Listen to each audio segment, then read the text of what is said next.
there was an argument, and it got nasty. And we were yelling at each other, and then her wife got involved. She runs up and punched me in my face. She ran me over. She attempted to run me over. Well, there's a difference between running you over and trying to run you over. Erica Martinez claims her cousin, Tina Archuleta, and her wife, Felicia Archuleta, owe for the balance of an RV. Tina and Felicia are countersuing for slander and an assault. Okay, so I have $800 balance for the RV. Now you want to tell me about this alleged assault, which, according to you, is worth another $9,000? Well, yes. Well, as I was speaking with Tina about it after that, me and her were going back and forth. And we were yelling at each other, and then her wife got involved, and I told her, you need to stay out of it. And then I told Tina, I'm done with it. I'm going back. I'm going to make sure that I have someone pick up the RV tonight. And she got upset, screamed, no, you're not. It's a done deal. No, it's not. You're not doing this. And I said, yes, I am. I'm getting my RV tonight. And then I turned around, went into my car. Felicia says, you ain't getting no spit on me from the passenger side. And Tina runs up and punched me in my face, and my glasses flew this way. And that's when I told her, that's it, she's in trouble now. And so that's... Do you have a police report on that? I do. On photographs? Do you have any medical record? I do got the medical records. They're right here.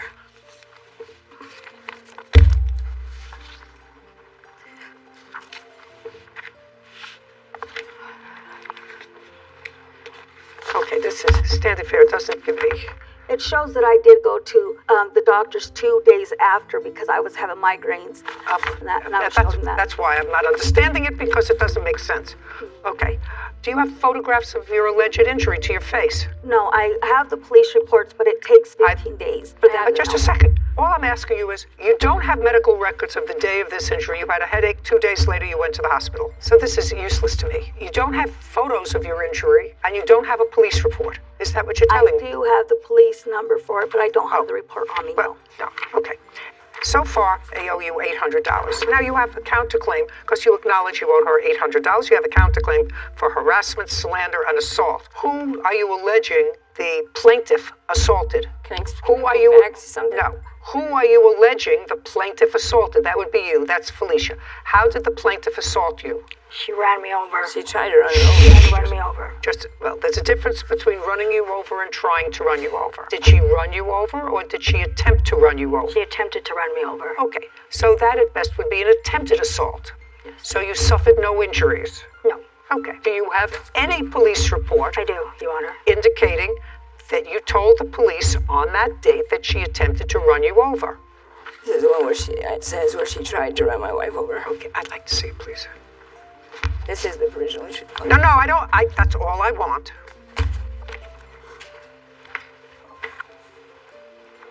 Okay, so it says, I told her to start the truck up and move her car because I was leaving and she was behind us, still arguing. So she put it in gear and tried to hit my wife. Is that what you're talking about? Mm-hmm. Okay. Did you suffer any injuries? No, Your Honor, I did not. Okay. So this case is a very simple one. And, Your Honor, Tina, case is a very simple one.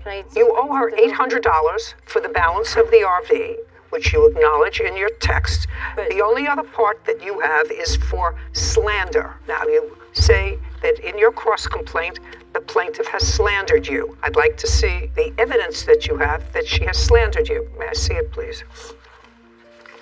I need to show her she wanted the dog. This isn't slander. I mean, she calls you nasty names, but sticks and stones, and she says they wouldn't pay me for my stuff, my RV, and so forth. That's not slander. Can I say one thing that I need to get out there? Because originally the first thing before even doing any of this, she wanted a puppy. And that's where all this title and everything came. I read that. She wanted a puppy. I read that, and then she changed her mind. Yeah, and that's where we got the title. I don't care. You owe her $800. You acknowledge in your text messages. Try to keep your peace. Listen to me. I don't care. You acknowledge that you owed her $800, the balance of the $1,000 for the RV. She came to try to get it. There was an argument, and it got nasty. You owe her, Tina, the $800 that you agreed to pay her, the balance of the RV. Judgment for the plaintiff. Counterclaims dismissed. We're done. This court is adjourned. Yeah, I don't like it. I'm very happy with it. She wanted a dog. That's why she gave me the title. She had asked me if I wanted a puppy, but she said that she'd make a deal with me and only charged me $1,200, which she changed her words and it was $1,500, so I did not get the puppy. I tried to keep the peace and say, oh, okay, I'll pay you after she changed her mind. She's a good liar. She's just a liar. I don't care. She needs money more than I do. I honestly think it's ridiculous. We should never have to come to this. She ain't family. It's all good. No more family for sure. This case was another great example of why it's so important, especially with family and friends. If you're going to sell something of value, to have it in writing. People assume with strangers, oh, of course I should have a writing when I'm selling something. But when it's to a friend or a family member, that gift and loan line are very close together, and a writing proves to this court very easily which one of the two it is. So I think that that's a great takeaway from cases like these. It is. It's a great takeaway. I've always said that when you apply for a marriage license, usually you just have to show your citizenship, date of birth, but I actually think that a marriage license should include all the property that you claim as separate property. Yeah. Wouldn't that be easy? It would do away with probably 30% or 40% of the divorce proceedings that become acrimonious because you sort of lay it out. So I think that really writing is always important because at the time, you're usually happy with each other. At the time that you're contesting that, say you're not so happy. So if you have a writing or if you have a license, it makes everybody's job and your stress level reduced. Mm-hmm. And I'm all about reducing my stress level. Of course. Case 2150, Thomas Williams versus Gilmore. All parties please step forward. Diamond Thomas and Rumby Williams are suing Rumby's former friend, Shamia Gilmore, for a deposit and the costs of a brunch. Diamond, this is your boyfriend. Yes. And you were planning a baby shower? It was actually a sipping seed for her. What is that? So it's like family and friends weren't allowed to really come to the hospital, so we decided to have a little event after the baby turned 6 weeks. Okay, so that was October 22nd. Yes. You hired Miss Gilmore as the caterer of that little event. She quoted you a price of $500 to cater the event, and you gave her a $250 deposit. Correct. Then some stuff bothered you a little bit because you, according to what I read, you found some either text messages or whatever between the defendant and boyfriend, which you felt were a little too cozy by her. Yes. And you gave her a buzz and you sort of had it out with her. I don't want you to do this anymore, whatever. Anyway, you called her back and said, yes, I want you to do it. She ended up not doing this sip and see. And she finally called you and said, I'm not doing it. I don't like the attitude, I'm not doing it. And you said, fine, give me my $250 back. She said no. So you're suing her for not only your deposit back, $250, you did hire other people to cater the event. No, we did it ourselves. And you want her to pay $1,025 because you said that that's what it cost you over and above $250 plus the rest. Yes. Well, that you can't have. An offer and acceptance and a meeting of the minds. That was the contract. That doesn't have to be in writing. We have a verbal agreement via Well, that's what I just said. So it is in writing. Who cares?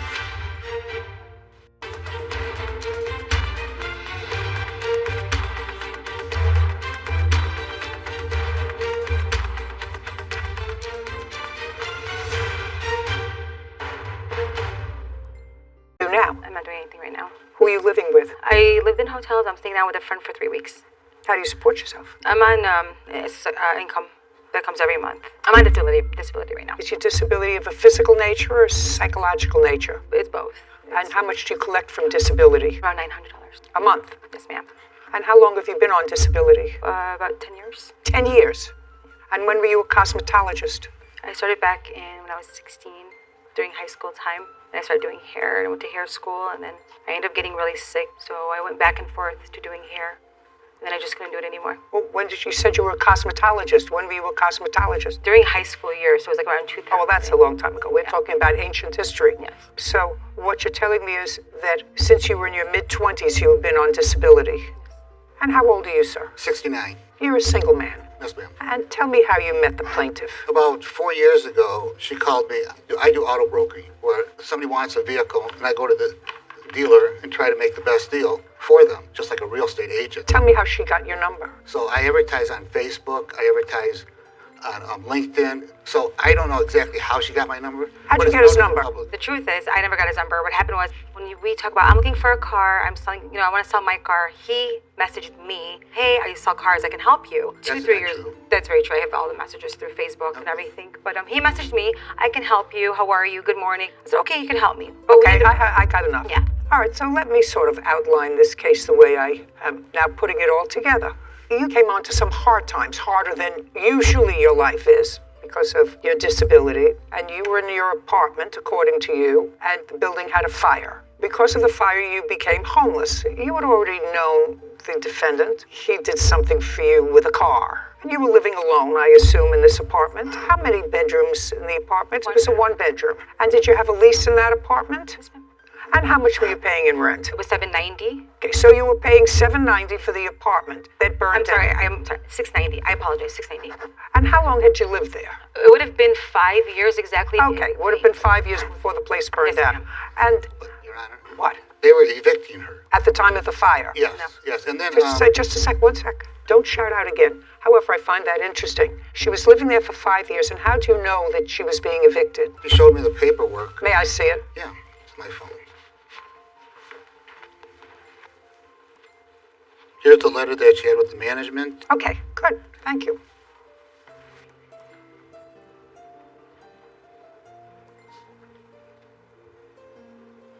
I just see your request for a hearing, and the hearing was for what? It was dismissed. I had No. The hearing's for what? Was it for an eviction? No. What was it for? I had COVID, and I had Sarah pay. Are you not understanding me? No, hearing for what? I'm sorry. I said, was the proceeding an eviction notice? No, it wasn't. It was an eviction. They don't have proceedings for COVID. They have an eviction case. You may say, I don't have money because of COVID, and they give you time to pay. Were you served with an eviction notice? Warning to go to court. Just a second. For what? For speeding, for robbery, for assault, or for an eviction? For non-payment. For eviction. Listen. For eviction. Okay. What do you mean, okay? Only because when I told the judge said it's not an eviction. I don't care what you told the judge. You were No, he brought told to me. court for an eviction. Your Kevin, Honor. would you My- return this my now, please? landlord took $9,000 Just from a second. Sarah. Just a second. Ms. Bahara, let me explain something to you. ma'am. I don't know whether you watch me in the past or whether you don't watch me in the past, but I want you to know that I know exactly who you are. I know exactly how you live. I know exactly how you support yourself. I know who you are. I know all of that.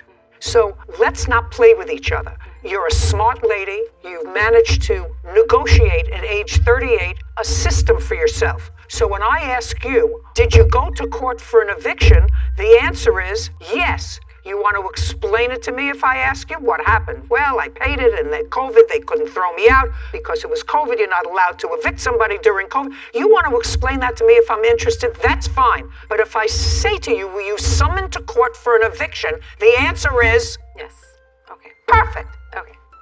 Whether that had any impact on the fire in this building, I have no idea. No, I don't. It I have no idea. The And when plaintiff you- says she was a heroine in this fire, according to her complaint, and she got a lot of people out of the building, and the things in her apartment were unscathed. Now, prior to that time, had you done anything other than help her secure a car? No. Did you help her secure a car? No, I couldn't get it because her credit was terrible. Just a second. Did she want a car? Yes. Okay, Two what different kind of a times. car did she want? That's the reason that you met. The first time, something inexpensive like a GMC Terrain. The second time, she wanted a 2017 or 2018 Lincoln. I think it's MKX or MKZ. What was she driving when she contacted you? Nothing. Right. Did she ever buy a car? For me, no. But she did get one from a dealer. I don't know how they did it because Uncross. Yes, ma'am. Do you currently own a car? No, I don't own a car. Well, now I have a car. Yes. That's what I asked. Yes. Do you understand? You have to let me introduce you to the truth. Mr. Truth, I'd like you to meet the plaintiff. Do you have a car? Yes, ma'am. No, you're only nervous now because you know I understand you. You now have a car. And where are you living now? With my friend. Where were you living prior to that? Hotel rooms. When did you purchase the car? March 27th. What kind of car did you buy? That was the Terrain. What year? 2017. How much was it? With everything, I think it went up to $24,000. How much of a down payment did you put down? $2,000. And you financed the rest with whom? They financed it with. we had to go to a third-party lender. I don't care. Do I look like I need your help? No. No, because I'm trying to find out how this lady who has the sole income of $900 a month lived in an apartment for $700 a month, managed to save up $2,000 to put down on a car, Car has insurance, car has gas, car has expense. You have to buy food, you need to take care of your hair. Looks like you buy nice clothes, look like you have some jewelry that's more than $900 a month, and you've been really on the doles for a decade. So I'm just trying to square all this with what I'm seeing. Do you understand where I'm going? Great. Okay, now, so this is what you're complaining about. The defendant, after you called him, said, well, I have a spare room in my condo, you can come with me. And you say, well, I have all my stuff that I've accumulated in my apartment, and I have only one storage unit to put it in, and I'll have to pick through and discard stuff, blah, blah, blah, blah, blah, blah, blah, because I can't afford a second storage unit. And according to you, the defendant said, I'll pay for the second storage unit. And at some point after you moved in with him and threw you out, he reversed the charges, and so you were charged for your storage unit for your stuff. That's part of your lawsuit, $600. Now, the main part of your complaint, for which you want almost $6,000, is for punitive damages because you claim that Mr. Soroki, while you were living with him, rent-free, food-free, everything free, made unwanted advances towards you. And I'm certain that what you did was put in this complaint the most egregious things that he did to you. Because you would want me to know the most egregious things that he did to you, right? Okay. As for the money, the way it was saved, I had to go. Just. And false accusations. So let me read to you what you say he did to you, the unwelcomed advances. He would walk around the house in his underwear. Yes, ma'am. Just, I didn't ask you anything. These are the most egregious things. And he patted my behind when he walked past me. Now, just a second. Those were the first two things that you tell me that he did to you. Now, how many times do you say he touched you? Between 7 and 8 times. 7 to 8 times. Okay. When did you live with him? I moved in March 5th of the fire. And how long did you stay? Till the 31st Of what? of March. And what happened on the 31st of March? I was trying to make phone calls to get a car behind his back because he took the privileges from using his car. Just a second. So while you were living with him, he let you use his car when you needed it. And then he told you you couldn't use his car anymore? So he didn't tell me. What he did was on the 24th, he said, we're going to go to my son-in-law. I sold the car to some lady. Come with me. Let's drop it off, which is the Cadillac that I'm using because he has 2 cars. He ended up getting the electric Audi. He said, just use my car. Now, keep in mind, he's letting me use that car since March 3rd. March 4th, my house burns down at 1 a.m. So he goes and gives a car to some lady. We drop it off all the way. Date? March 24th, if I'm not mistaken. Okay, so that's March 24th. So I have no more car at this point. So the Cadillac is gone now. You didn't have a car when you were living someplace else. So moving in with him, you had a car. Yes. Which was very nice because you hadn't had a car previous to that. So now we dropped the car off and now you didn't have a car. Yes. That's March 24th. Right. Then what happened? I was trying to still figure out, and we had talked. You didn't finish to say you were trying to figure out what? Figure out how to get a car, like to see. Like, Okay, so you were trying to get a car. As for the money, the way it was saved, I had to go. Just a second. Yes, ma'am. Don't tell me you had a GoFundMe page. I did. I did. It was for the fire. Just a second. It was his idea too. No. I got it. Got it? Oh, I'm dying to see that. Okay. Now, you were driving his car, right? Yes. Ever think about driving for Uber? Seems as if you're perfectly capable of doing that. You drove a car. Go pick somebody up, take them back. I don't know how that would be affected by your disability because clearly you were able to drive. I'm going to get past that.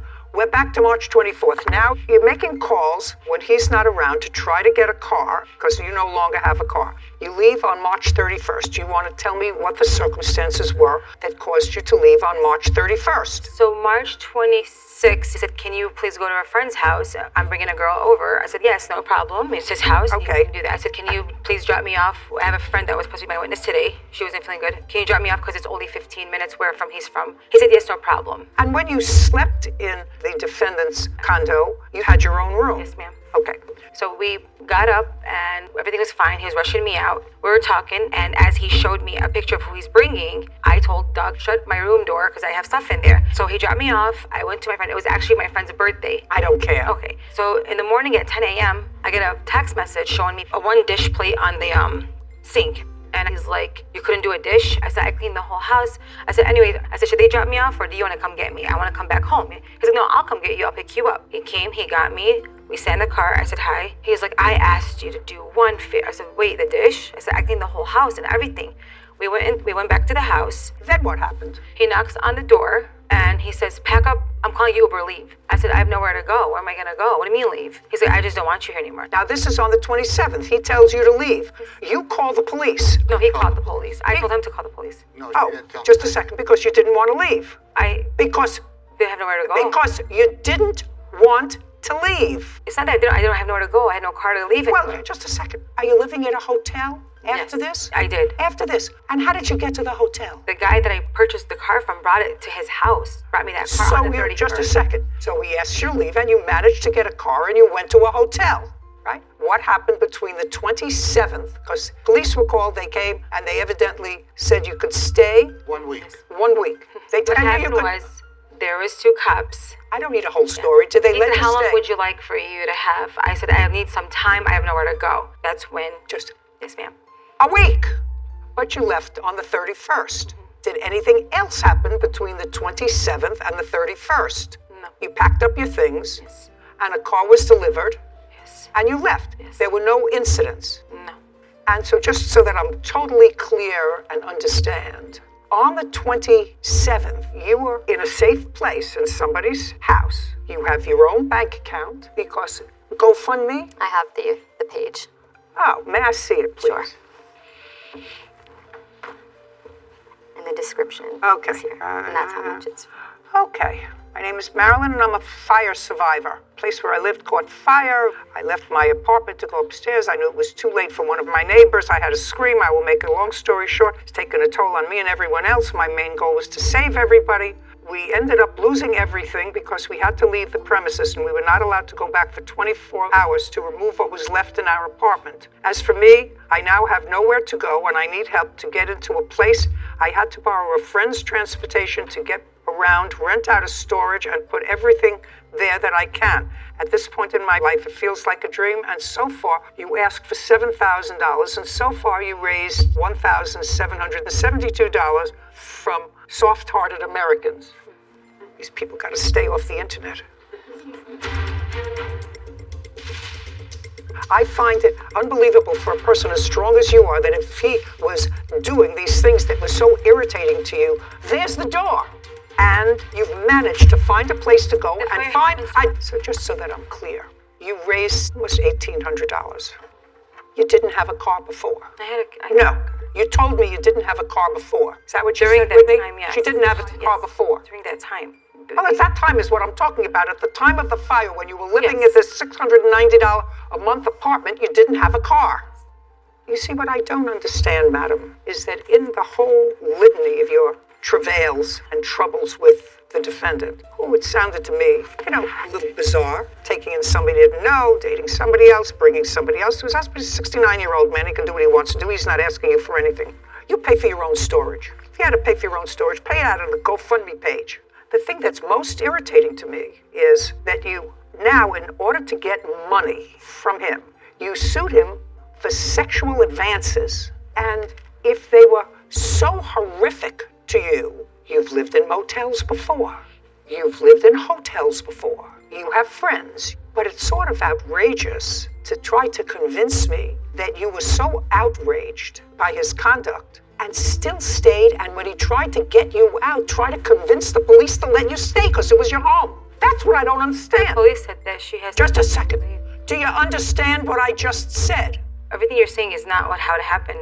Everything's a lie because he gave me the car 2 days before the fire. He told me I have an extra room. I'm gonna help you come clean my house. I'll give you $300. Get back on. This is the truth. I'll get you back on your feet. I did lose my home. I did save people. Yes, I am. You're not understanding what I'm saying? I was over there for free. I paid for food. I helped him too. The car he'd give me, I go back and forth, help him bring in his papers to the car dealerships. Let me ask you a question. What do you think he owes you for? You're going to pay your own storage unit. That's why you went on a GoFundMe page. He said do the GoFundMe. He called one of his friends from California. He's the one that sent $500. Yes, I saved it. That money from the GoFundMe and from whatever I got from my friends, I saved it to get a car. I said, are you going to still help me put the down payment? He promised the down payment. He promised everything. I have proof right here that he promised everything. I'll take care of you. Don't worry about it. This is all him saying. Take care of yourself. I find it unbelievable for a person as strong as you are that if he was doing these things that were so irritating to you, there's the door. And what I have a problem with is that some people really are subject in their workplace, in a domestic situation, abusive people. And when you try to use it to get money from, well, that's what you're here for. That's what you're suing him for. You're $6,000. right about $6,000. $6,000. I could have Just a second. Just a second. Don't tell me you had nowhere to go. You've had some place to go for 38 years. For 38 years, you've managed to find a place to go and find. Don't speak back to me. You've managed to find some place to go for 38 years and without working, hustle to live. However that was, whether it's through relief or food stamps or disability payments or cosmetics on the side, you've managed to not work and live. Well, that's what you told me. That's what you told me. Don't look quizzically. You've managed to not work and to live. Somebody who may have had ulterior motives. 70 doesn't go into 38, sir. 38 goes into 70, but 70 doesn't go into 38. So I would stay within my ballpark if I were you. Do you understand? And it doesn't belie credulity, which means I can actually understand that a single guy, 70 years old, now has somebody who's relatively attractive that he's extended a hand to come and live with him, and he made an agreement with her. I don't even have to go into it, that she would take care of the apartment, she would clean up the apartment, she wouldn't have to pay you rent, she could use your car, all of that stuff. And there is no question in my mind, in your head, that somewhere down the pike there was going to be a payday. Just a second. Maybe, maybe not. However, the plaintiff has 2 good feet, and she was out of your house, and she insisted on coming, as she calls it, home. I had to go home. And then when the police came, she insisted on staying home. How much time do you need to get out? Because he wanted her out. I need a week here because I have no place to go. Okay, your case is dismissed. Listen, sir, you made a mistake. I made a mistake. You made a mistake. Yeah. Your mistake just got dressed down in an international forum, because there's no question in my mind that this lady who lives by her wits, if she didn't want to live someplace, she wouldn't live there. So your case is dismissed, as is your counterclaim. We're done. This court is adjourned. I am a very humble person. I don't hurt people. I'm a giver. Well, she knew that the girl was lying, and I knew that she'd catch it right up front. She's the judge, right? But the real judge is God. That's who I put my faith in. You can't do anybody a favor. She had a fire. And she may have seen me dressed up nice. I'm gonna take care of myself, whether I am homeless or not. She called me at 1 or 2 in the morning, had nowhere to stay, so I let her in. I'm not gonna come as a scrub. I'm not a scrub, so. People have to be so careful on GoFundMe, and there's no fact check on the internet. There's no way to tell whether she really did lose her belongings and was homeless from a fire or not. People can write whatever they want on the internet. And it really rubbed me the wrong way, because I thought I read in her sworn papers for today, she said, I was able to save most of my belongings because my unit did not burn to the ground. And you read the complete opposite on her GoFundMe page, that she was using to solicit money from innocent people online. And that really rubs me the wrong way, because you're going to swear to this here in court today, but there is no such sworn testimony for the internet. We've seen a few cases like that, even people feigning illness. And it's actually just a testament of the good-hearted people that live in this country that will give a total stranger, based upon a caption, $10, $100, attrition by trade. Correct. And how long have you been in that business, sir? Since 1986 as a license, and 1978 as an electrician. Now, maybe a decade ago, you're going to give me the exact year, month and year. You were called to do a job for this lady. Your last name is? Booth. Miss Booth. And you did an electrical job for her. We'll go into it more fully in a minute. When you were doing that job, you brought in a helper. This gentleman whose name is Mr. Burnley. That's correct. And before you brought in Mr. Burnley, I gather from the papers, Mr. Burnley did not know Miss Booth. Would that be a fair statement? That's a fair statement, but he did not bring me in.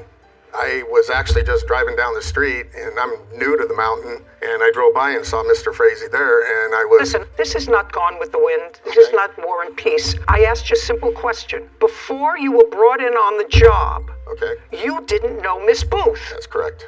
Right, and that was about 10 years ago. Correct. Since that time, since you were brought in on the job, you and Miss Booth have gotten to know each other a lot better. Correct. And I assume that by a lot better, that the two of you live together. Correct. And you've been living together for how long? Since November. of this last year, Yes. November of 2021. But prior to that, you were social friends. Correct. And that social friendship started when first introduced to her at this job. It's the No. first time you met her. Oh, that's the first time I met her, correct. Correct. This is your problem, and this is the nature of your lawsuit. You allege that you did a job for Miss Booth almost a decade ago, and you came to ascertain that Miss Booth and or Mr. Burnley had written some negative reviews about your company, currently wrote negative reviews about your company based on work that you did 10 years ago. Yes. That's your complaint. And you asked them to take them down. First they did, then they didn't. You found other ones posted in different areas. Now, Mr. Burnley, are you a working man, sir? Yes. What kind of work do you do? I'm an electrical contractor in Bedford. Okay. Now, at the time that you first met Mr. Frazee, did you have your own company? Yes. You had your own company. Yes. In what year did you do Miss Booth's job? I did it on April 30th, 2013, Your Honor. That's not correct. That's not correct. Month and year, you say you did the job. The job was done on May 9th of Of what? 2013. Okay, so we're off by a month. Is that right? I don't care. You were talking about 9 years ago. Correct. Now tell me something about the job. What was the nature of the electrical job that you were doing? An older home needs to have at least a minimum of a 100 amp service. Ms. Booth's home had a 70 amp service at the time. She was purchasing it, and that came up on the inspection report to replace that, which I was engaged to do. So far correct? No. Well, now I'll have your version. Did you have to upgrade the I electric? had to upgrade due to a homeowner's insurance. Okay, That's now the what home- they required. What's the difference in what he said? He said that you had to have your electricity upgraded, and it came up in the inspection report. It did not come in an inspection report. Well, then how did they find out? I Who was found out honest about with it? my policy. What do you mean you were honest with your Well, policy? they asked me what year the house was and what amperage it had, and I said 75. And your insurance company said to you it has to be 110 100. or 100. Yes. Before you could move into the house, for one reason or another, you had to upgrade the electric. Correct. Okay, and you hired Mr. Frazee Yes, to they do were that. my friends. I don't care whether he was your friend or not. If he was your friend and he was a vet, you wouldn't have hired him to do your electrical work. Of course He was your not. friend and he was an electrical contractor. Right, correct. And when he came to your house to look at the job, did he come alone or with a helper? Alone. Once you change the ampage in a house, do you have to get somebody from either the county or the city where you live to sign off on it? That's either a yes or a no. Yes. And once Mr. Frazee did that, modified the ampage, did you have an inspection? Yes, Your Honor. Do you have that inspection? Yes. I'd like to take a look at it. And the job was not. I didn't ask you anything. That also includes Mr. Burnley's Just a second. inspection. Just a second. I'm sorry. Don't volunteer. I'm old. I get confused. I try to keep these things very linear so even I understand them. This is the inspection sign-off on the work that you did in 2013. Have you seen it? Yes, of course you have. No. Well, show it to them. You do remember that you had to have an inspection afterwards. Of course. Miss Booth. Okay, it's just common sense. If you didn't have the work done and you said to your insurance company, I had the work done, the insurance company would say to you, show me proof that you had the work done, otherwise we're not giving you insurance. Correct. So you know you had an inspection after he completed the work. It wasn't after It was, the work. The work was never. I didn't ask you anything. But I will answer for you. She Your wasn't- Honor. You can. Okay. You can. It- So the insurance company accepted your word that the work was done. Yes. Okay, can I have that back, please? And I did tell them I had it signed off, but it was signed off when the job was half done. That's your problem. You want to sign off with formal electrical work for Miss Booth in her house. That's either a yes or a no. Yes. Now I'm going to ask you, what was the nature? I don't know. What do you mean you don't know? I don't remember. You mean, just a second, you remember the work that you did when Mr. Frazee was there in 2013, when you were with him, but you don't remember the nature of the work that you did for your girlfriend in 2018? I'm pretty sure it was a panel upgrade. Just a I replaced. second. I want you to think. What kind of work did you do for Miss Booth in 2018? It must have been the panel upgrade that I did at her house. I changed the 100 amp out to a 200. Sure, look at me. Because that would be. Look at me. I'm sorry. So you changed the 100 amp. Shh. This is not my strong suit, and I have to tell you something. Of the 100 million people who are watching this, they're going out to get a cup of coffee right now. You changed the 100 amp that he had done in 2013 to a 200 amp. You upgraded it in 2018. And put a surge protection system And in a their surge house. protection. Yeah, now I can recall. Great. When was the first negative review that you can show me written about your company? Now we got what's going on. Now I have 2019, it Your clear. Honor. Do you have it clear? I think a little bit more fuzzy than you, but clear enough. Do you have it clear? I have it clear now. You have it clear? Well, just to make it crystal clear, Mr. Frazee did work at Miss Booth's home in 2013. It was electrical work. It was electrical work performed by him with the help of Mr. Burnley, because in order to get a homeowner's policy on her new house, she had to upgrade to satisfy, according to you, only insurance. Correct. That's what you say, from 70 to 100 amps. Yes. This whole little thing at my age, I'm learning. Now, evidently, they liked what they saw in 2013, and that materialized into a romance. Good for you. And in 2018, I assume he was living there? No. When did he move in? November of last year. Yes. Okay. But you were dating in 2018? Yes. Yes. In 2018, Mr. Burnley, not with the help of the plaintiff, replaced and upgraded the 100 amp to 200 amp, which is much better because I know that I have 200. That's, you have to plug things in. It's 110, 220, right? Yeah. 110, 220. And he put in a surge protector. Now, even I know what a surge protector is. Correct me if I'm mistaken. That means if there's an overload, a lightning strike, whatever it is, it protects it so the whole board doesn't fry and everything turns off, and then you have to replace all the lead. The wires go zzz. Am I right? Right. So he upgraded the system and touch of necessity, what Mr. Frazee did in 2013. No question, had to do that. Now I'd like to see the negative reviews and when they started. The first one we found was in 2019, Your Honor. Well, are these in order? That's the most current one that was in February of 2022. Did you write this? Frazee Electric, he was supposed to do a panel change and never put rods in and fried my electronics in my home and garage opener. Left such a mess and never cleans up. That's correct. Did you write that? Yes, I did. When? In what year? It's about 3 years ago. 3 years ago, 2018. Approximately. About when he changed the electrical Yes, system. Just a second. Okay. About when he changed the electrical system. All right, then you wrote something. I will not even write this company 1 star due to the unprofessionalism in completion of work. Hire this electrician to do a 100-watt panel, never grounded, never finished, and left a mess. He's known for not cleaning up. Had to hire another electrical contractor that was most professional. Now, when did you write that review? About the same time. 2018. Yes, on a different review. That was a different one.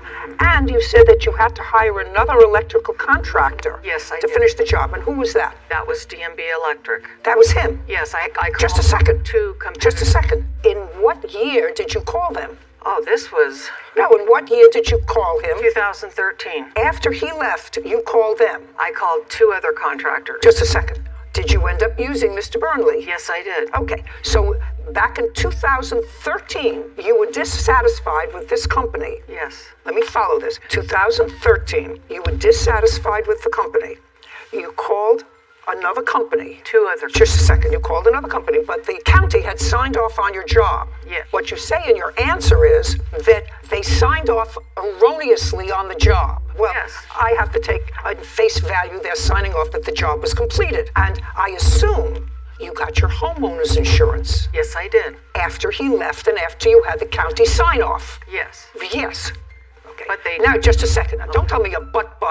No. Now, 5 years later, because this was written in 2018. Correct. 5 years later, you're now dating Mr. Burnley. Correct. Who's now living with you. No. Who had, well, you say you moved in 2021. Oh, 21. Yes. Yeah, who's now living Yeah. with you. You began dating in 2018. That's correct. And Mr. Burnley, who is now living with you, and in 2018, you woke up one morning and said, who now has his own electrical company, woke up and said, 5 years ago, Mr. Frazee's company, and he did not do a professional job in my panel. And now we're dating. And now all these negative reviews come, not in 2013 when Sarah, you have Yelp and all those things in 2013? I'm not sure if I can get back that far, but I could search. And I wasn't aware of Yelp. I don't care what you were aware of. Okay. You mean you woke up in 2019 and found out that you could give a star or review? That's the first time you found that out? I don't believe you.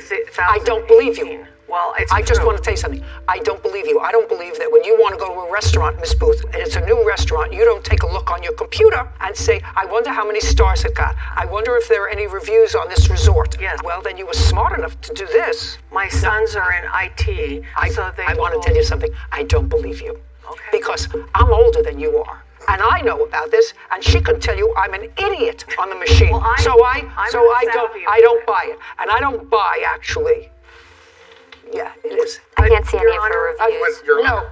But there are reviews on Yelp of his business that all are very positive. I have them if you'd like to see them. I will look And at I them. have negative reviews that says the exact same thing what Cindy posted. Just a second. You don't understand what I'm saying to you, Mr. Burnley. I'm saying to you that it was nasty and malicious, because if she was unhappy with the service, it would have been posted in 2013, I did. 14, 15, 16, 17. And it wasn't until the two of you were hoochie-coochieing that all of a sudden we got negative reviews about a job they did 9 years before. I'm listening to Mr. Burnley, who 5 years later did work that replaced his work from 100 amps to 200 amps with a surge protector, and all of a sudden you start writing negative reviews about their company. That's the timeline. And if you want to try to fill me in and make me feel as if I made a mistake, I'll give you 30 seconds to do it. Okay. Yes, we started seeing each other in 2014, and my sons are in IT administration, and they had told me, "Mom, you don't know don't about tell me Yelp?" what your sons. Don't tell me what your sons Okay, told me. I didn't know about Yelp or Google reviews, and back at that time, because I'm not computer savvy. You want to know something? I don't believe you. I don't believe you. I'm almost 80 years old, a lot older than you are, and I know that if I want to look something up, which I do occasionally, I look something up and I say, did so-and-so eat at this fish restaurant? It's a new place, it's a new town. I'm going to go there and take a look at it. I know how to do that. I know. And I'm an idiot, and I'm an idiot. And if you just found it out, if you just I found did. out I'm how to old do school. it, then there was no reason for your first review to be about his company. No, about a job that was There's done. 91 other reviews I've posted. Just a second. Positive or negative? Positive. Are you sleeping with any other electrician? No, I'm not. Just a second. That's the end. All those positive reviews that you posted, did any of them have to do with people that you're sleeping with? That's a question. No, No, of course not. Of course not. I'm not that Okay. kind of girl. What I'm telling you is the timeline doesn't make sense. These nasty reviews written about a job that started 9 years before, in this case, 6 years before, now that you are sleeping with a head of an electrical company, don't make sense. And my nose tells me if it doesn't make sense, it's not true. Now, when you came back a month later, what else did you do? Didn't that clean up a time. mess. At Just a that second. time. Didn't clean up a mess. Yes, I cleaned up the mess. You cleaned up what My mess? mess. He your doesn't mess. clean up his mess. Well, you didn't. That's what she told you. No, I have other reviews of other people on the internet that posted that I'm asking you a question. You didn't clean up his mess. I didn't clean up his mess. I Right. misunderstood you. Okay, well, that's what I said. sorry. You didn't clean up his mess No, I cleaned up his mess. and didn't write a review. Well, I didn't know about Yelp. I'm telling you, you can say it until the cows come home. I not don't true, Your believe Honor. you. I don't believe you. And I don't believe that the first year that you found out to write a review is when you and Mr. Burnley started a relationship. I just don't believe it. No. And I think it's mean-spirited. You have to know, Miss Booth, I think it's mean-spirited. But we were seeing each other in 2014. You were seeing each other in 2014. You have a company, sir? Yes, I Do you have a company? Yes. Are you licensed? Yes. What's the name of your company? DMB Electric Inc. Just would you take a look at that, Sarah? It'll be under DMB Electric Services Inc. And in what year was your company formed? This She's- one, this this- one's 2013. He had a prior. I had a prior one. 2013. Yes, Your Honor. Was that before or after you did her job with him? Before or License- after? I had the license before. No, the company. I said, was the Yes, company the company formed? was established. Careful, because she's a whiz with the computer. No, that's No, that's good. Was your company formed before yes, Your Honor. you did the job with him? Yes. Okay, in what month in 2013? I don't know. Are you guessing? Yeah, I'm Are gonna you guess guessing? January. Yes. Was it before or after you did the job with the plaintiff? If you don't know the answer, say I don't remember. I don't remember. Okay, now, The business was incorporated March 20th of 2013. does it have any reviews? Only 4 from the past 2 years on Yelp, I'd all like- positive. By the way, did you ever write a review for him? Did you ever write a review for Mr. Burnley's company? Is not an answer. Did you ever write a review for Mr. Burnley's company? Stop shaking your head, Mr. Burnley. Did you ever write a review for Mr. Burnley's company? No. Okay, I don't know what it is that you didn't understand. Sir, you didn't say much. You don't have to say much. I got what went on here, and I think it was mean-spirited, and you're suing for $10,000. Yes, sir. I think that their reviews and the abuse of the critique of your business warrants the award of $10,000. You have a counterclaim. Which one of you has a counterclaim? I do. Yeah, I want to tell you something. Your counterclaim's dismissed. I think that you were a co-conspirator in her writing these reviews. Not. Counterclaim is dismissed. Judgment for the plaintiff in the amount of $10,000. We're finished here. Thank you very much. Your Honor. This court We're is done.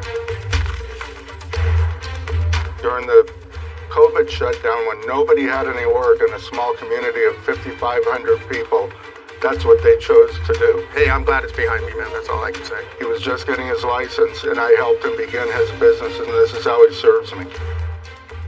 I agree with the judgment, but why $10,000? That seemed a little high for me. You can permanently hurt somebody's business, their livelihood, if you write a negative review. Because people more and more rely on the internet when they seek a service, rely on somebody else to say, I've had a good experience or I've had a bad experience. I believe, based upon the timeline that we heard, that the defendants wrote these reviews for a reason other than bad electrical work. Because if there was bad electrical work, that would have shown itself between 2013 and 2018 when her fiance redid the whole system. Or it wouldn't have passed the inspection. Or it wouldn't have passed the inspection. So that to me is malicious. I think you have to get a real wake-up call. And to me, $500 doesn't do it. It's malicious, and I don't think he has to show any real damages other than... Are you hitting me in the face? Because I want my dog. Explain that to me. When I barge in, I'm just like, give me my dog so I can leave. I never once put my hands on him. That's what happened when foolish young people decide to own a dog together. This is Judy Justice.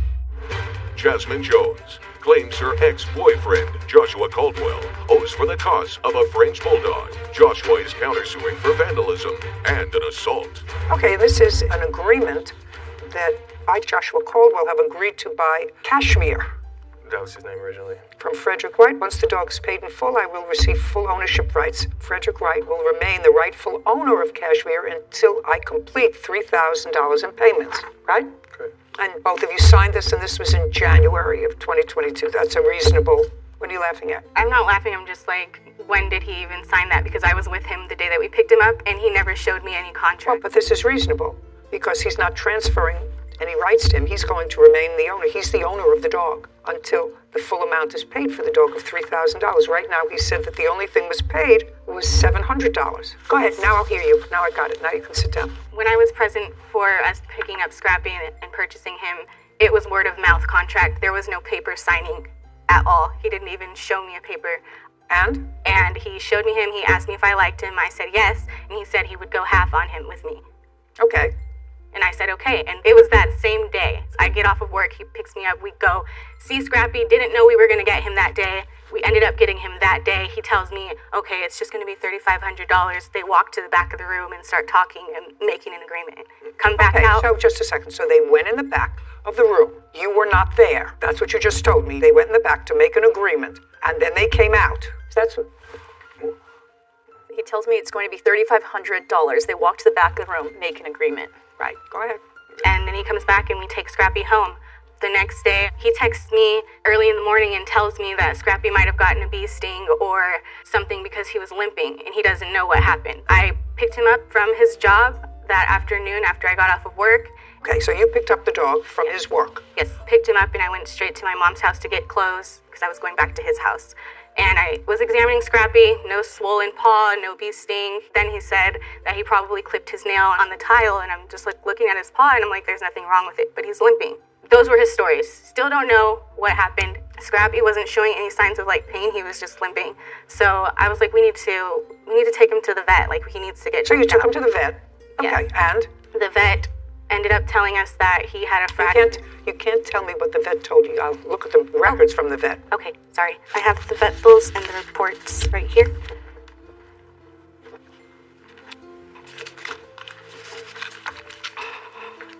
Did you pay any part of these vet bills, sir? Yes. Which parts? I didn't have any record of it because I didn't see it coming. I honestly didn't know what happened to his elbow. Andrew was there as well. We were both kind of like, we don't know. So I found out after going to the vet that Frenchies have a ligament in their elbow, and this happens often. No one is suggesting that anyone abused the dog. Okay. Oh, That's not the suggestion. My question was a simple one. Did you pay any of these vet bills? They're about $1,600. Yes. I just don't How have much did you pay? record of it. What? 'cause- He's lying. I didn't ask you to interrupt. You have to understand, Miss Jones, you can't have this dog. First of all, this dog doesn't belong to either one of you. This dog belongs to him until the dog is paid for. So far, all he's gotten for the dog is $700. $500 of that he paid for. But right now, I can't award ownership of the dog, but there's a contract that until this dog is paid for, the dog belongs to Mr. Wright. First name? Frederick. Frederick. You understand? Simple. So you have a friend who has Frenchies, then I suggest that you go with your original plan, which is to buy a dog yourself.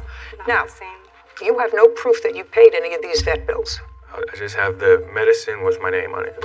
Well, the medicine with your name on it doesn't help. $1,600 in vet bills. And you have physical custody of the dog now, right? Right. And your agreement with Mr. Wright is that you don't get ownership of that dog until the dog is paid for. Yeah, I mean, I can't enforce your contract with regard to Miss Jones. The dog was not paid for. I've already offered to pay him for the remainder of whatever Josh hasn't paid him. The contract is with Mr. Caldwell, not you. So that's what happened when foolish young people decide to own a dog together. And they're not married, they don't even live together. This is what happens, because relationships come and go. 50% of the marriages in this country fail. So why would you think a relationship is going to last as long as a French bulldog? It's sort of ridiculous, and I've advised against it for the last 25 years. Nobody wants to heed this. So I'm faced with a situation where, when did the two of you break up? I left him on September 3rd. Well, now we're a couple of months, but She didn't leave. She had to be. This is going to go into the assault charge. I don't. But she I had to don't be escorted I out. don't care. Whatever. I don't care. You want to? Shh. I'll get to the counterclaim in a second. I will give it the same attention as I've given her claim for the dog. She's not getting the dog back. You have to, however, pay her the $1,600 that she paid for the vet. Do you understand? So that part of your petition is granted. Was the bill all paid? I'm still paying it off currently. We both agreed to apply for care credit together, and whoever... But it's your bill that you have to pay. If you work in accounting, you have a check, you don't want that garnished, so you have to pay it. I am paying it. You have to pay it. Okay.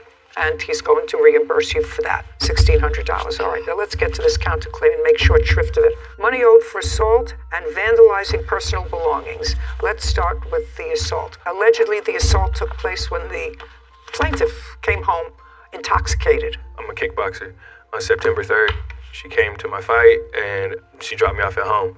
That's a lie. If you say it again, what I'm going to do, if you interrupt Miss Jones, again, what I'm going to do is I'm just going to dismiss your claim, and you'll pay for these vet bills yourself. Do you understand? Yes, ma'am.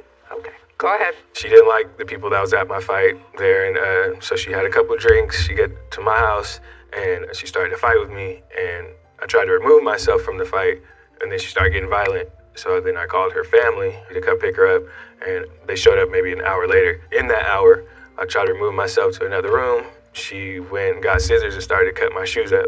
Then I had to try to grab my shoes and scrap and go into the opposite room, and she came in there and was trying to fight me. All the while all this happening, I'm recording her on video to make sure that... You have that recording? Yes. I'd like to see it. This would be me asking her just to leave. This whole thing is out of retaliation. What are you about to do? Are you hitting me in the face? Record me? Because I want my dog? Fighting me. She won't stop fighting me. I've asked her to leave. Explain that to me. Accusing her ex-boyfriend, Joshua Caldwell, of owing vet bills for a French bulldog. Joshua is countersuing, claiming Jasmine assaulted him. Okay. You have that recording? Yes. I'd like to see it. This would be me asking her just to leave. This whole thing is out of retaliation. Are you hitting me in the face? Record me? Because I want my dog? Fighting me. She won't stop fighting me. I've asked her to leave. Your stuff is in bags. You're such a... Josh. Okay. Here you go. Here. On camera hitting me. On camera hitting me. On camera. You see her hitting me? There you go. Explain that to me. I wasn't dropping him off. We were still... I don't care what you're dropping off. Explain that video to me. I was pushing the phone out of my face because he had me on live and was saying my full name. He cut off parts of it. I just want to know what happened here. This was clearly you were going after him. I don't know whether knocking the phone out of his hand because he was saying my full name, saying I was crazy. I had already packed my stuff. I was leaving. We walk in the house. He calls me a dumb bee and then goes straight to the bathroom. I'm like, okay, well, I'm just gonna leave. Like, I'm not gonna deal with this. I had Scrappy by my side. I was packing what I could, taking it downstairs. I walk back up. He goes, oh, you're leaving? And he snatches Scrappy and locks him in the bedroom. And then when he goes to open the door is when I barge in. I'm just like, give me my dog so I can leave. And I want to know what the violent stuff was about. He was recording me saying my name. He was recording you. Saying I was crazy and I wouldn't get out of the house. And I was like, stop recording me. And I was just hitting the phone out of his hand. I never once put my hands on him. He's already hit me and choked me in the past, so I would not go there to provoke him to hurt me again. Did you ever report to anyone that he hurt you? I told my mom. Did you ever report? No, I didn't. Mr. Caldwell, were you injured? I mean, I'm a fighter. I'm not gonna... Were you injured is my question. No. Our family came? Yeah. The police were not called. You called her family instead. Did you pick her up? Stand up, please. You're a mother? Yes, I am. Okay. And this incident happened on what date when he called you? It was about 3 o'clock in the morning. Right. On... Shh. Don't interrupt. On what date? Labor Day. Did you go to Mr. Caldwell's home? Yes, I did. What time did you get there? Probably almost 4. Had Mr. Caldwell ever called you before with regard to picking up your daughter or that she was... No. No. So this was a first? Yes. Now, when you got there, I want you to describe what you saw. She was crying, she was upset, and I told her, come on, let's just go. And she said, no, I want to get my dog. I can't leave my dog here. He's been violent in the past. I've seen it. I told her, don't ever leave him with him again. After a beach incident where he, hit him. I mean, he's a kickboxer, like he said. He doesn't hit the dog like a normal person would just tap a dog. No, this was back in July. He was a puppy. He was a baby. And I was so furious when I saw that. He only did it because the dog snapped at him, because he was angrily packing him up into a dog carrier. Would you do me a favor? Would you describe to me your daughter's condition? Oh, I'm sorry. Describe to me. You have to understand. Your daughter cannot get the dog. The dog does not belong to the defendant. Okay. The dog belongs to Mr. Wright. What happens to the $1,310 she spent for the dog? Well, she sent that money to him. I have to tell you something. I don't see anything in your daughter's evidence that suggests to me that any payments that she made to him had anything to do with the dog. Anything to do with the dog. Mr. Wright was very clear. He said he received $700 for the dog. There were 2 payments that were identified in his register as payments for Scrappy. There is absolutely nothing in your daughter's register that she gave me of these odd payments of $160 or $70 say Scrappy on it. Not one. So I've already made a determination of where the dog is staying. The dog is staying wherever Mr. Wright wants the dog to stay because he owns the dog. Okay. Understand? Yes. So now that's your daughter's case. I finished that part of the case. What I want to know is he has a counterclaim, and his counterclaim was that your daughter, while in an intoxicated state, assaulted him. Some of that I saw on this video. Some of it you saw on the video. Mr. Caldwell was honest because it doesn't look as if he was injured as a result of that, and I'm absolutely not discounting the fact that no one should put their hands on somebody else, but an assault requires an injury. And so if this is is that dog sleeping? No, that is so funny. He grunts all the time. That is so funny.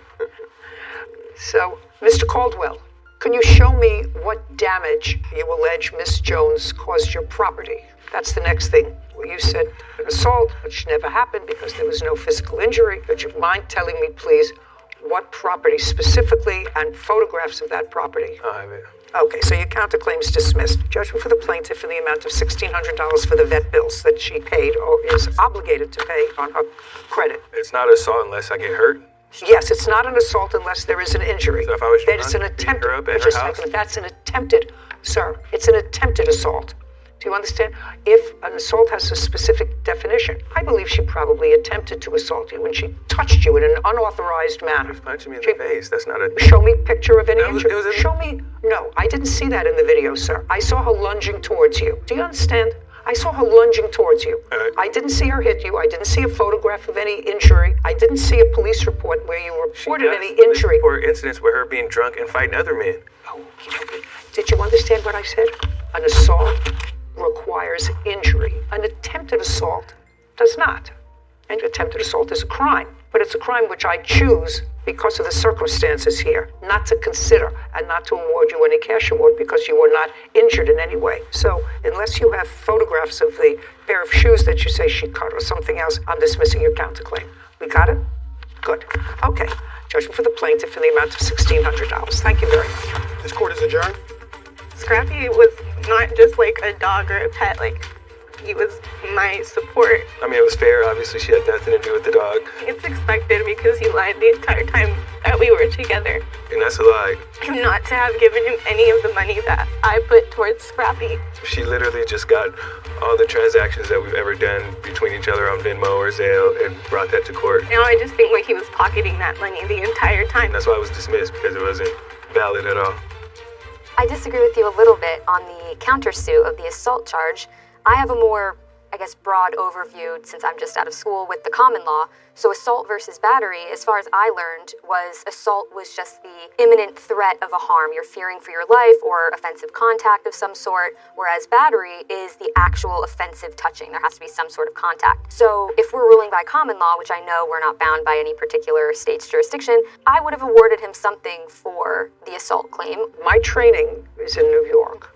And in New York, there is no crime of battery. My training was it's assault. And for an assault, there has to be a physical touching and injury. And an attempted assault is placing someone in fear of imminent physical injury. I think you're probably right that there are jurisdictions that are different. We didn't actually see any contact between her and him. And he was honest. He said, obviously I didn't have any injuries, but... Right, just as he didn't have any evidence to support the fact that she had destroyed or damaged some of his personal property. Unfortunate, but you make a good point with regard to the assault. Diane Dippenbrock is suing horse breeder Jessica Austin for the deposit on a horse. Court come to order. All rise. Have a seat, please. Hello, Judge. Case 2136, Dippenbrock versus Austin. Thank you. You're welcome. Dippenbrock. Yes. You bought a foal, which is a baby horse, in utero, which means that the horse had not yet had this foal, but you wanted to place an order for it, and Miss Austin is in that business. Correct. You entered into a contract. By the way, what is the gestation period of a horse? Roughly 340 days. And at what period in the horse's pregnancy did you enter into this contract with the plaintiff? Roughly 3.5 months into the gestation. Okay. Did you have a written contract? Yes, Your Honor. I'd like to take a look at it because this is a contract action. And it is your claim that you made a substantial deposit over $3,000 for the horse, that when the horse was born, it did not meet the specifications of this contract. You wanted your money back. The defendant says that's not true, that the horse did meet all of the requirements of this contract. The one specifically that you're referring to is something in this contract, which I will read, I assume, that says that the horse must be, once born, insurable within the first 2 days or 48 hours of its birth, and that this horse was not insurable within 48 hours, and therefore you decided to terminate the contract. That's your position, correct? Yes, Your Honor, and it's your position that the horse was in fact insurable. You say you can prove that because you did in fact get insurance on the horse within 48 hours of the horse's birth, and... So... No, don't... Your position is that you met the conditions of the contract. Yes. Okay. Okay. The deposit for 25% of the purchase price, the seller agrees to hold the foal off market exclusively for the buyer until the foal reaches 48 hours old and is deemed insurable. Well, does that mean the foal is taken from the mother and transferred? No. So the foal stays with the mother until it's how old? I choose to wean at 6 months because they seem to be better adjusted if you wait until that period. Okay, and it's not that you can't get insurance, it's that a live, healthy foal is defined as a foal that is deemed insurable at 48 hours old. And if the mare fails to produce a live, healthy foal, then the buyer may request a refund of the deposit or a credit towards another purchase. Okay, So the foal was born when? June 9th, 2022 at roughly 5:30 in the morning. Okay. Your case, your proof. Okay. So I had to find out the foal was born through Facebook. Okay, whatever. Never notified me, and then I went to see the foal when it was a day old on Thursday. 1 day old? I mean, well, not even 12 hours old, basically. Okay, so it was not a day old, it was 12 hours old. Correct, I'm sorry, 12 hours old. June 10th, she told me that would be out at 9:30 in the morning to do the routine foal exam, and I had requested to be notified of the results. Just tell me about the contract. The foal is born alive and is how old now? She turned 5 months old on the 9th of this month. Have pictures of her? I do. I'd like to see.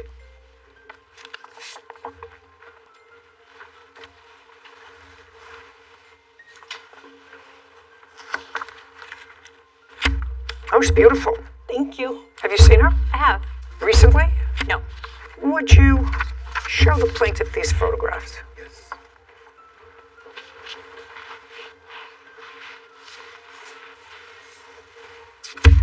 Looks perfectly healthy to me. I couldn't get insurance when she was... Just looks perfectly healthy to me.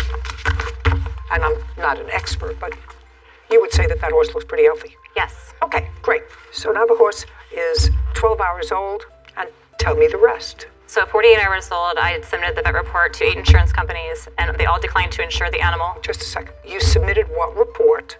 Let me see the report, and let me see what you received. Okay. Did you furnish her with a report within 48 hours? I furnished her with what the vet gave me. He did the vet exam at 24 hours old, but he had to draw blood and send it to a lab. Okay. And wait for that. Let me... This first thing is dated June 12th, 2022. And this laboratory is sending the report to you, and it seems that they put the horse on a course of antibiotics initially for 1 day because something came back high. But it says, I do not believe all foals should automatically get antibiotics. However, I stand by our decision to treat what turned out to be a completely normal and healthy foal. We can pull follow-up labs to be sure, but her behavior since the blood sample backs up the lab results. Her behavior since the blood samples. What does that mean? So for a foal to be considered doing well behaviorally, it needs... What are you a doctor of, first time? People. Internal medicine. Okay. For people. Okay. I brought it in for witness veterinarian. Okay. So now I have these test results, which I don't understand, and I'd like to see your reports from the insurance companies.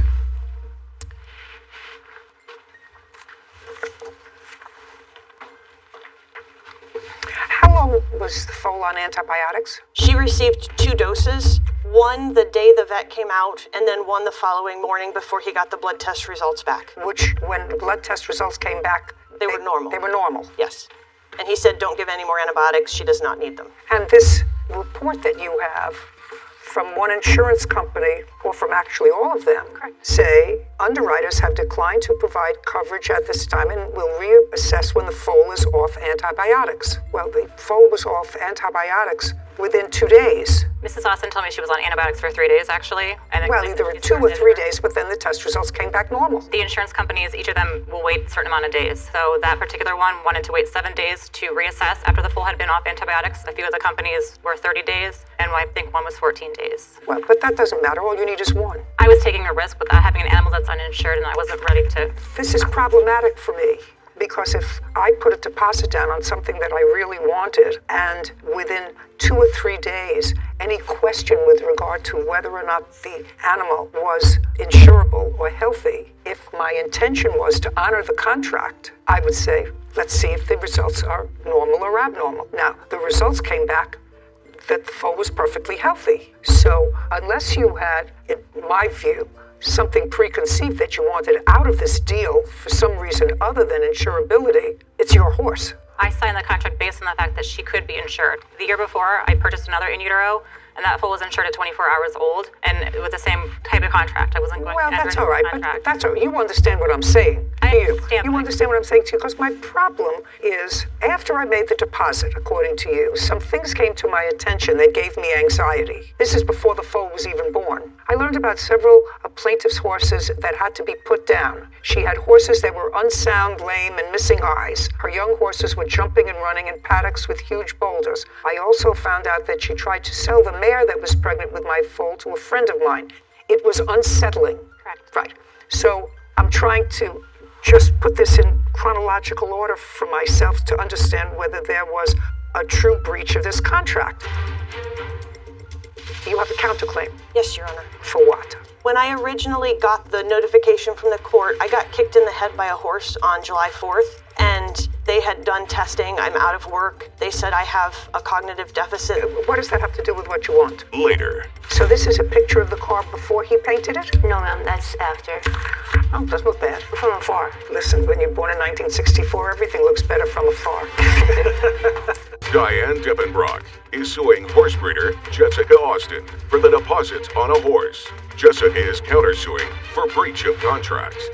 The foal is born on the 9th of June. Correct. Was given a dose of antibiotics on the 10th of June. Correct. Because they were suspicious of something before the blood was drawn. Correct. Given another dose of antibiotics in the morning of the 11th. Correct. The blood results come back on the 12th, which indicates that the horse was totally normal, and you advised her, correct? That I immediately forwarded the email to her, correct. Okay, now the foal is 50 hours old, and you're told that the foal is totally healthy. I'm not sure that I'm comfortable with your position that there was a material breach of this contract. I think that a perfectly healthy horse was born, and it was within a reasonable period of time, may not have been 48 hours, but if they were being very cautious in starting the course of antibiotics. You're the vet.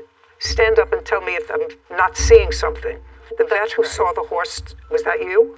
It was not. Okay. Evidently decided that to be very cautious, they would await the blood test result on the horse, on the baby, and start a course of antibiotics that could be stopped if the blood tests came back normal, which they did within a day.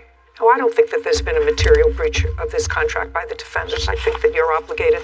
If she wanted specific performance, that's fine, but you're not entitled to your deposit back. I have an email from the insurance company from the 21st when she finally told me that the foal was insured. Just a second. I can't take that risk for 2 weeks on an animal. No. Get insurance signed. No, but your problem is, it wasn't 2 weeks. Your problem was, it was less than a day within adding it on to that 48-hour period. And I have to determine whether that was a material breach of the contract. Certainly, if the lab results came back that show that there was any deficiency in the horse, I would say absolutely you're entitled to your deposit back. But they did not. They came back and they said that a vet wanted to be very cautious, but the vet turned out to be wrong. My contract didn't state anything about a vet. I'm telling you, I don't find that one day was a material breach of the contract, because if you had, then on the third day, sent the normal blood test results out to the same insurance company, the insurance company would have found that the horse was insurable. They wouldn't, because they wanted to wait 7 days until the horse was off antibiotics. Then you wait 7 days. That's still not a material breach. She's not asking you for the rest of the money. So if something would have happened in those 2 weeks, I would have been out $9,000? That is not just a second. accurate. You were not. You weren't going to take the horse until the horse was 6 months old. I wasn't going to take the horse if it wasn't if it couldn't be insured. Well, it could be insured. It turned out that the vet was cautious and you were wrong. And I believe that you had already made a decision in your mind. I had not already made a decision. Well, I find that there's not a material breach. You don't get your deposit back. Now, horse is yours. You have a counterclaim. Yes, Your Honor. For what? $1,500 for my lawyer costs and another $100 to file the counterclaim. For your lawyer's costs for what? When I originally got the notification from the court, I got kicked in the head by a horse on July 4th, and they had done testing. I'm out of work. They said I have a cognitive deficit that they're working. What does that have to do with what you want? I'm sorry about that, but what does I obtained a lawyer to represent me in court because I didn't know if I would be capable of representing myself. Oh. Well, but you are perfectly capable of representing yourself. You don't get your deposit back. So now you have a perfectly healthy horse that you can sell, and hopefully sell for the same amount that you sold it to the plaintiff for, and pay your attorney's fees. Do you understand? Because she lost her deposit. I don't think that there was a material breach of a contract with an extra 1 day to get normal lab results back. Your case is dismissed. We're done. Thank you very much. This court is adjourned. As the judge read from the contract, as the seller, I assumed all risk on the foal until she was 6 months old. Put a lot of money to make an investment in, and you want to make sure that your assets are covered and that the horse can be properly taken care of if something does come up. Therefore, the argument that the buyer would lose anything if something happens to the foal is inaccurate. I'm really happy with the 2 horses that I have, and I'll continue to stick with the ethical breeders that I know. And the insurance that we obtained was based on the exam at 24 hours old. Therefore, we have proven that we upheld the contract. So one interesting thing about that case is, as I was looking at the calendar of what day the horse was born and when the vet came out first and when the results came back, the horse was born on a Friday, and then the vet came out Saturday, and I was surprised that any lab sent labs back on a Sunday. So in a business that's so dependent on something you can't control, when the horse is going to give birth, why would the defendant put in her own contract a 48-hour, such a tight window for insurability for the horse? Maybe it's standard practice. I don't know standard practices for horses or anything like that. You're right, it's a tight window. And my guess is, although I could have asked the question, probably standard in that industry, I'm not sure.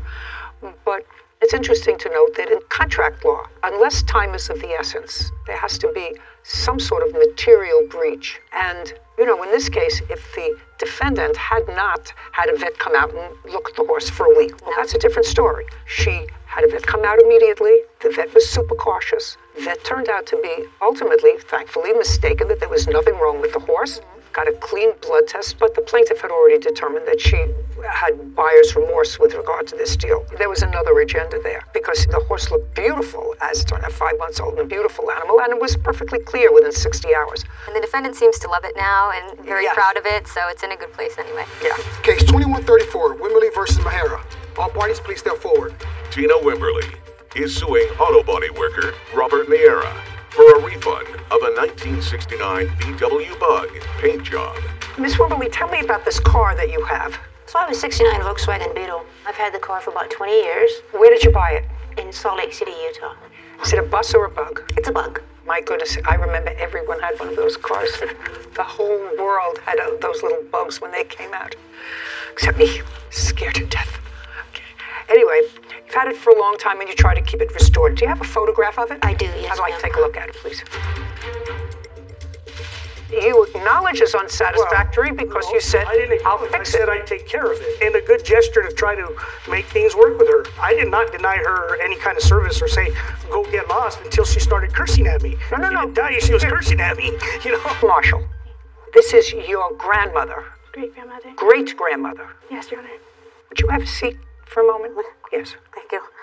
And this is your... My great-aunt. Your first name is Angelina? Yes, Your Honor. And you said that this was your great-aunt? No, she's my great-grandmother, and then the other lady is my great-aunt. No. Who is the plaintiff? My great-grandmother. Well, that's what it says in the complaint. I didn't understand it when you said that was my great-aunt. Sorry. Okay. How old are you today? I'm 18. When did you turn 18? September 24th. Prior to your turning 18, you had a job? Yes. Doing what? Being a food associate worker. How long were you working there? I was there for 5 months. And how much were you making an hour? $17. Who were you living with? My grandmother. And Miss Gatlin, is Miss Nuri your daughter? Yes, she's my oldest daughter, yes. That's what I thought. Because you were working, you wanted to start a bank account. Yes. Yes, Your Honor. And you asked your great-grandmother whether she could help you do that because you needed a co-signer. No, she actually offered if... Okay, well, tell me about it. Well, I was helping her move some stuff into our apartment, and then... You were helping her with? I was helping her move some of her stuff into our apartment, because at the current time, she would needed to live with us, and I was helping her out. Your great-grandmother was going to be living with you? Yes. And what month was that? June. June of?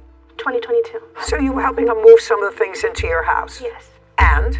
And, well, we were at the bank because she wanted to withdraw some money for, I don't really know what she was doing, but I was just riding around with her. You a working lady, or were you? Yes, I do work, Your Honor. For whom? I work for Securitex. And that's where you deposit your paychecks? Yes, my paychecks are directly deposited. That is correct. Okay, so now you're traveling with your great-grandmother around, and she had to go in and make a deposit or a withdrawal. Yes. And? Well, I was sitting there waiting for her to finish. And, while we were waiting for a teller to open up for her before she went outside, she asked me if I would like to open a savings account. And, well, I really didn't need one, but I was like, yeah, sure, so I can at least have my checks go somewhere. But what were you doing with your checks before that? I would just take them to the bank. Is that where the bank that they were drawn on? Yes. Okay, so you were taking to the bank that they were drawn on to cash. Okay, but this was a more convenient bank? Yes. She said it would help me with my credits. I'm like, yeah, sure, since she wants to help out. Okay, so you had some paychecks that you were putting in there? Yes. Those are not the checks that are at issue. How long did you put your paychecks into the bank? That was now a joint savings account with you and your great-grandmother, starting in June. Excuse me, what? Was that It actually started in May, Your Honor. May of 2022? Yes, and to go back a little bit, Angelina, yes, I was living with my oldest daughter. Angelina came to me one night and she said, Granny, she said, can you help me open a bank account? And I said, well, we'll see. So she happened to be with me that particular day when I went to take care of a transaction. And I said, hey, let's see if we can open your account that you asked me about. And the young lady asked her how old she was. She said 17. She said, well, unfortunately, you can't open an account. She said, but you would have to need a co-signer. Yeah, she said, Miss Gatlin, she said, since you've been banking with us for a while, Angelina can open up a junior account on your account. So I said, oh, okay. Great. So it was opened in May. It was open May. Great. May the 11th. And you put your paychecks in there? Yes. And you withdrew from your paychecks what you needed to live? Yes. Is that what happened? Yes, Your Honor. But then there came some checks that you weren't quite sure of how they originated. They were not your paychecks. What checks were those? They were some checks that a family member gave to me. No, not a family member. Not a family member. Your father gave to you. Yes. When did your father give you these checks? I gotta say maybe July. I'm not too sure. When did you see your father? Well, he's in and out of our lives a lot. We never really talked to him when he was around. But maybe about... No, look at me and tell me how it is that your father gave you checks, which turned out to be bad, to put in your account, your bank account. Well, he was just trying to help out with... No, not just trying to help out. I want you to tell me where you received the checks, what he said to you when he gave you the checks, and I assume he did not give you the checks all at one time. No, he didn't. Gave them to you intermittently? Yes. So tell me when he gave you the first check. Was that in July? Yes. Where was he? We were at my house. With? My grandmother. With your grandmother. She likes him? Yes. And what happened when he was at your house in July? Well, he came over to check up on us, the family. And he's like, Angelina, do you need some money? I said, yeah, Dad, to help out with the bills. He's like, okay, here, cash this. And like, I didn't... No. Ask. What happened when your grandmother told you that the checks were bad? I was like, okay, I didn't know because I was trying to get into my account. I didn't know about it. I'm like, okay. She's like, are you going to pay it so it won't come back on me? I'm like, yes, I will pay it. You're talking very fast. Out of prison when he came to the house? I'm going to be honest, I don't know because he's honestly very in and out of jail a lot. So I don't really keep track of how many times he gets out and then... Well, I'm just asking, when they came to your house in July, had he been in jail in June, in April? April. May? He'd been in jail in April. In May? No, he was not in jail. Where was he working? He wasn't working anywhere. He wasn't working in May? No, he does his own thing. I don't know what that means. I don't know what that... Good. Was he working in May? Was he working in June? No. When you say he was doing his own thing, this own thing that he was doing did not produce paychecks. I don't get into my father's business. So you took these checks. Do you have a copy of the check? Anybody have a copy of the first check from... I only have one. All four of them is there.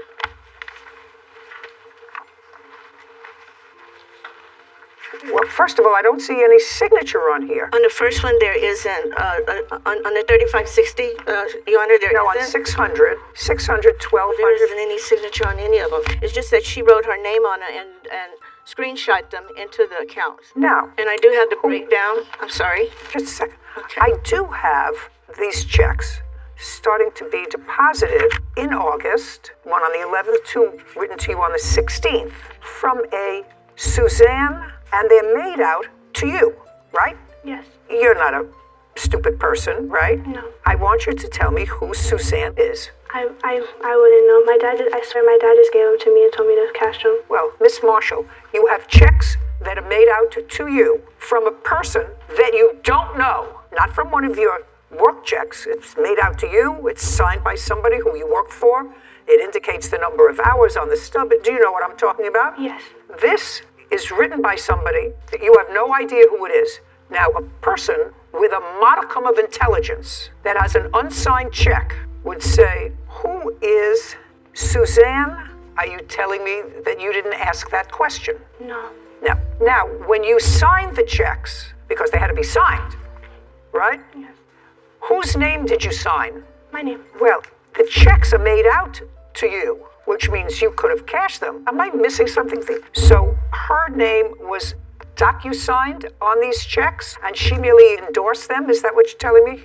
Basically, what I'm seeing from what the bank told me, she put her name on it, put the amount that she wanted to withdraw, did a screenshot, and got the money. Okay, now, there did come a time when you found out that these checks were bad checks, right? Yes. And that they were going to hold your great-grandmother responsible for those checks because you already took out the cash and you spent it, all of it. Not your pay. You may have taken out your pay too. I'm going to ask you a very serious question.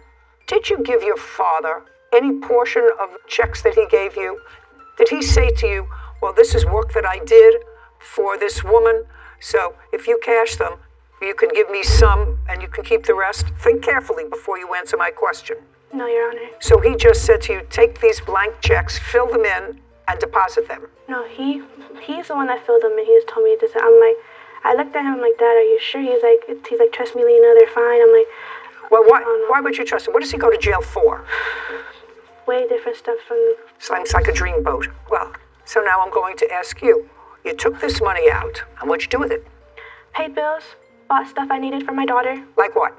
Diapers, clothes, shoes, saving just in case I needed some more stuff for her, but I really didn't save. Took her to places just to get her out the house, and, well, Well, what happened when your grandmother told you that the checks were bad? Did she tell you at one time that all the checks were bad, or did she tell you over a series of times? She told me twice. Twice? The first time was $400 something. I was like, okay. I didn't know because I was trying to get into my account. I didn't know about it. I'm like, okay. She's like, are you going to pay it so it won't come back on me? I'm like, yes, I will pay it. You're talking very fast. Sorry. I said to my grandmother, and my grandmother said to me, $400 is then discounting because it was a bad check, and that must have been one of the first checks. Yes. And you said? I told her I will pay it back once my next paycheck goes through. You will pay back what? The $400. I'm not exact how much it was, but I know it was $400, maybe. Okay, so now you know that the checks that your father was giving you were bad. Yes. That's with only $400 in it. Because you said to her, well, I'll pay you back because you've been using that money to take care of you. Yes. In addition to the money that you're earning. Yes. You were using the money that your great-grandmother was earning to take care of you. So now you find out that the checks are bad, but your father gives you other checks. Did your father give you other checks? No, Well, not after everything happened. Because once everything started to happen. No, when he gave you the $400 check and the $400 check was returned, and you said, I will replace it once I get to work. There is more than one check here. Why did you continue to deposit checks? Well, when they all came back to me about, negative this, I was like, okay, what's going on? I checked and it said how the checks were bad. Again, I didn't know that they were bad, so when I saw it, I was like, okay, I had to find a way to pay it back so, my great-grandmother won't get mad and no one else will have to get involved. Do you want to tell me how much you owe the bank? Okay, Your Honor. I went to the bank on the 23rd. Now, just tell me how much you owe to the bank. It's $3,600. That's what they did. Okay. At this time, I've been paying on it. At this time, it's $2,300 and some change. I'm sorry. But you've been paying on it. Yes, ma'am. And it started at $3,600. Yes, ma'am. Did your great-granddaughter pay you any money towards it? No, she did not. Why not? Well, I was going to pay it back, but then she had my Aunt Janae come into my house and take a lot of my electronics. I would have said to myself, this doesn't look right. I don't know, or I have to ask my father, who's writing all these checks. Her electronics were sold to pay for the debt. Now, she took what electronics? She took 3 of our TVs.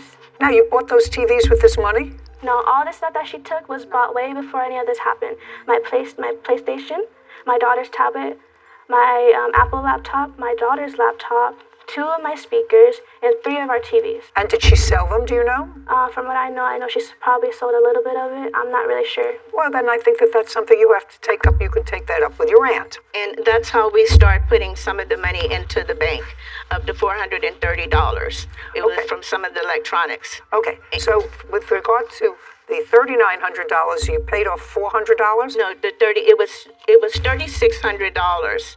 And when I seen it that day, I looked on my phone. It was $3,000 and some dollars. I went to the bank and asked them, what in the world is going on with my account? No, I got exactly what happened, and I've laid it out. After you sold the electronics that your daughter took. Yes, Janae. That your daughter took from their house, and you sold them. How much were you able to put in the bank with the sold electronics? It was $430, and she didn't take it. She was told to take it. I don't care whether she took it or not. It doesn't matter to me. $430. And they deleted all of my different accounts that I had within my accounts of $103 and $107.53. I had other little accounts. Just a second, you owe $3,600. Yes, that's what the Just bank a second, said. bank said, and you put back in to satisfy the bad checks $430. Exactly. So what's owed to you is $3,200, $3,270. And then I put another $100 on it in December because of the fact the credit people came to me and told me if I don't put something. No. I just want to know what's left. Okay. What's left after the $430? Okay. As of today. 3170. Thank you. 3,600 minus the 430. Yeah, great. Thank you. Okay. As of today, it's $2,252.04. I am going to make you whole. Okay. Not the money that you paid in yourself. Okay. What I want to know is how much money you paid in. Zero. No, I did pay some in because of my paychecks that did go through at the time after everything happened because I did continue working. No, these were bad checks. These were the bad checks. They're $3,600. Yes, but I did put a little bit money in. Well, how much? Only one of my checks went in, which was probably not even worth $100. Well, I'm not interested in it. It was and I'm not interested in $62 to be exact. Sorry. I'm not interested in it. Virtually no money, with the exception of perhaps one paycheck, which amounted to about $100, was put in by you. Yes. Is that right? Yes. Okay. So the question is whether I believe that A, you knew or should have known that these were bad checks. And I think you're a pretty smart girl, given your father's history. He gives you these checks, 2 in one day, one's for $1,200, one's for $600, one's for $300. You say, Dad, where'd you get this money from? And if you're putting your money into the bank, your money from work, which is a very good thing, that's fine. But I'm going to save up that money. I'm not going to buy electronics. I'm not going to buy anything else for the house. What I'm going to do is save that money, or at least see what happens with it. So I would have said to myself, this doesn't look right. I don't know, or I have to ask my father, who's writing all these checks. She's somebody he works for, or is it somebody his checks he stole? Do you understand? Yes, Your Honor. Great. Judgment for the plaintiff in the amount of $3,170. Thank you very much. Good done. This court is adjourned. What they did to us was way worse than what I did to them. It was very hurtful, and I'm still in the stress mode about it. They took all of our electronics, our TVs, my PlayStation, laptops, and speakers. The truth is, I have a video showing that my niece actually voluntarily gave me all the electronics to be taken care of. She said she was going to do it, and she wasn't going to do it, which is the reason why I took the items to have everything taken care of for my mom. My thing is, the property that she took, and we bought that a couple of years back, and that shit had nothing to do with what's going on now. We're not happy people, and to be honest with you, because of the fact that they did our mother like this, we don't have anything to do with them. Well, all I can say is she'll never see me or my child again, and that's generations going out of her life over some petty stuff that could have been dealt with easily. I don't know if it can be solved. God will be that answer. Don't do your family wrong, even as much as you love them, because they raised me with her since I was 4, and they still did me wrong growing up, and they still did me wrong today. You can't trust anyone in your family, but that doesn't mean don't do them wrong. Because I never thought my family would do this to me. Another great lesson in the dangers of co-signing anything for a car, for a dog, for a bank account, because I'm sure the great-grandmother plaintiff would not have accepted checks from her previous son-in-law. Knowing his background and knowing, at least she would have asked the follow-up question. So I understand the daughter's position of, hey, I know what he's been involved in, I don't want to be involved, but if that's your stance, you can't benefit from taking checks that you know are probably dirty. So, and unfortunately, the grandmother didn't get a crash course from us on the dangers of co-signing on a bank account. Because they can not only evidently go into your bank, that particular account, but they can attach any other. After your husband's death, he withdrew money from your husband's bank account. This is the last person on earth that should have that money. That's not your decision to make. I could have a dozen people here with me to make this claim. You have no right to make that judgment. I'm going to fight this fight on my own. I'm sorry, I'll stop. This is Judy Justice. Courtney Friend claims her former friend, Joseph T. Ivan Jr., wrongfully took money from her deceased husband's bank account. I want you to bring that up. Yeah. And Sarah, you're going to take a look at that? It's the top card, sir. The one that says Chime. That's my digital wallet, my personal digital wallet. So it's the same as when you put something in your Apple Wallet and you can pay using, I'm trying to think of the easiest way to describe this to you. If you log in to check your bank balance, you can save the card to your phone, so it makes it easier to pay with your phone. So it looks as if Mr. Friend logged in to the defendant's phone with his credentials and information. So that There's also latest transactions. The very last transaction was from 10/1/22. And how much was that for? $80 at a market. Then there's some gas stations. That's for October. Prior to that, there's a list of just latest transactions. That's all those are the total transactions. Yeah. that you made? Well, Just a second. There's an $80 transaction, according to Sarah, in October. Yes, ma'am. So the way Was that your transaction? It was. Okay. I have. Well, just. I'm sure they'll match with whatever. $236 worth of charges. I charged It's $236 worth of from charges. my husband's passing till. Hold on. Hold. got it closed. Well, I have $80 in October, but in transfer to, who is that? That is $1,400. That is the deceased. Who transferred that? I transferred it. That is a GoFundMe account. And we'll get to this. The check that came through after he passed away hit my phone because he loaded his card onto my phone. The agreement was that I pay myself back when he was still alive with the funds that are on that phone. Just a second. The remaining I sent to a GoFundMe account. Why did you do that? Just a second. I can almost understand Mr. Ivan. Yeah. Because what your position is, and I actually believe that it's accurate that your friend came to you. 100%. That your friend came to you in need of money, that he and his wife were having difficulty, that he had an addiction problem, that he probably spent the rent money on his addiction problem. All of that sort of makes sense. And even though resorting to self-help after he passed, I would frown on. I would say this is a debt that's owed by his estate. And I could understand you, who had access to his account, taking back the $1,500 because you say that was his agreement with you, as was sort of buttressed by the fact that he put his banking information, and it's his sole banking information, on the card. But why would you transfer any other money other than the $1,500 out of his account? Into his family's name, Your Honor, and I can show you why. I have transcripts with everyone that knows us. I could have a dozen people here. I'm sorry, I could have a dozen people here with me to make this claim, but this is a very sensitive situation for a lot of people involved. So I'm going to fight this fight on my own without them here. Just a second. And they will all tell you that this is the last person on earth that should have that money. Just a second. This is not about you making a judgment or about 30 other people making That's what Michael asked just me a to do. second. Sir, unless you have a writing from the deceased that's authenticated in the same process as would authenticate a will, you have no right to make that judgment as to whether or not his wife and or child, I assume he died without a will, is that correct? Yes, that's correct. Okay.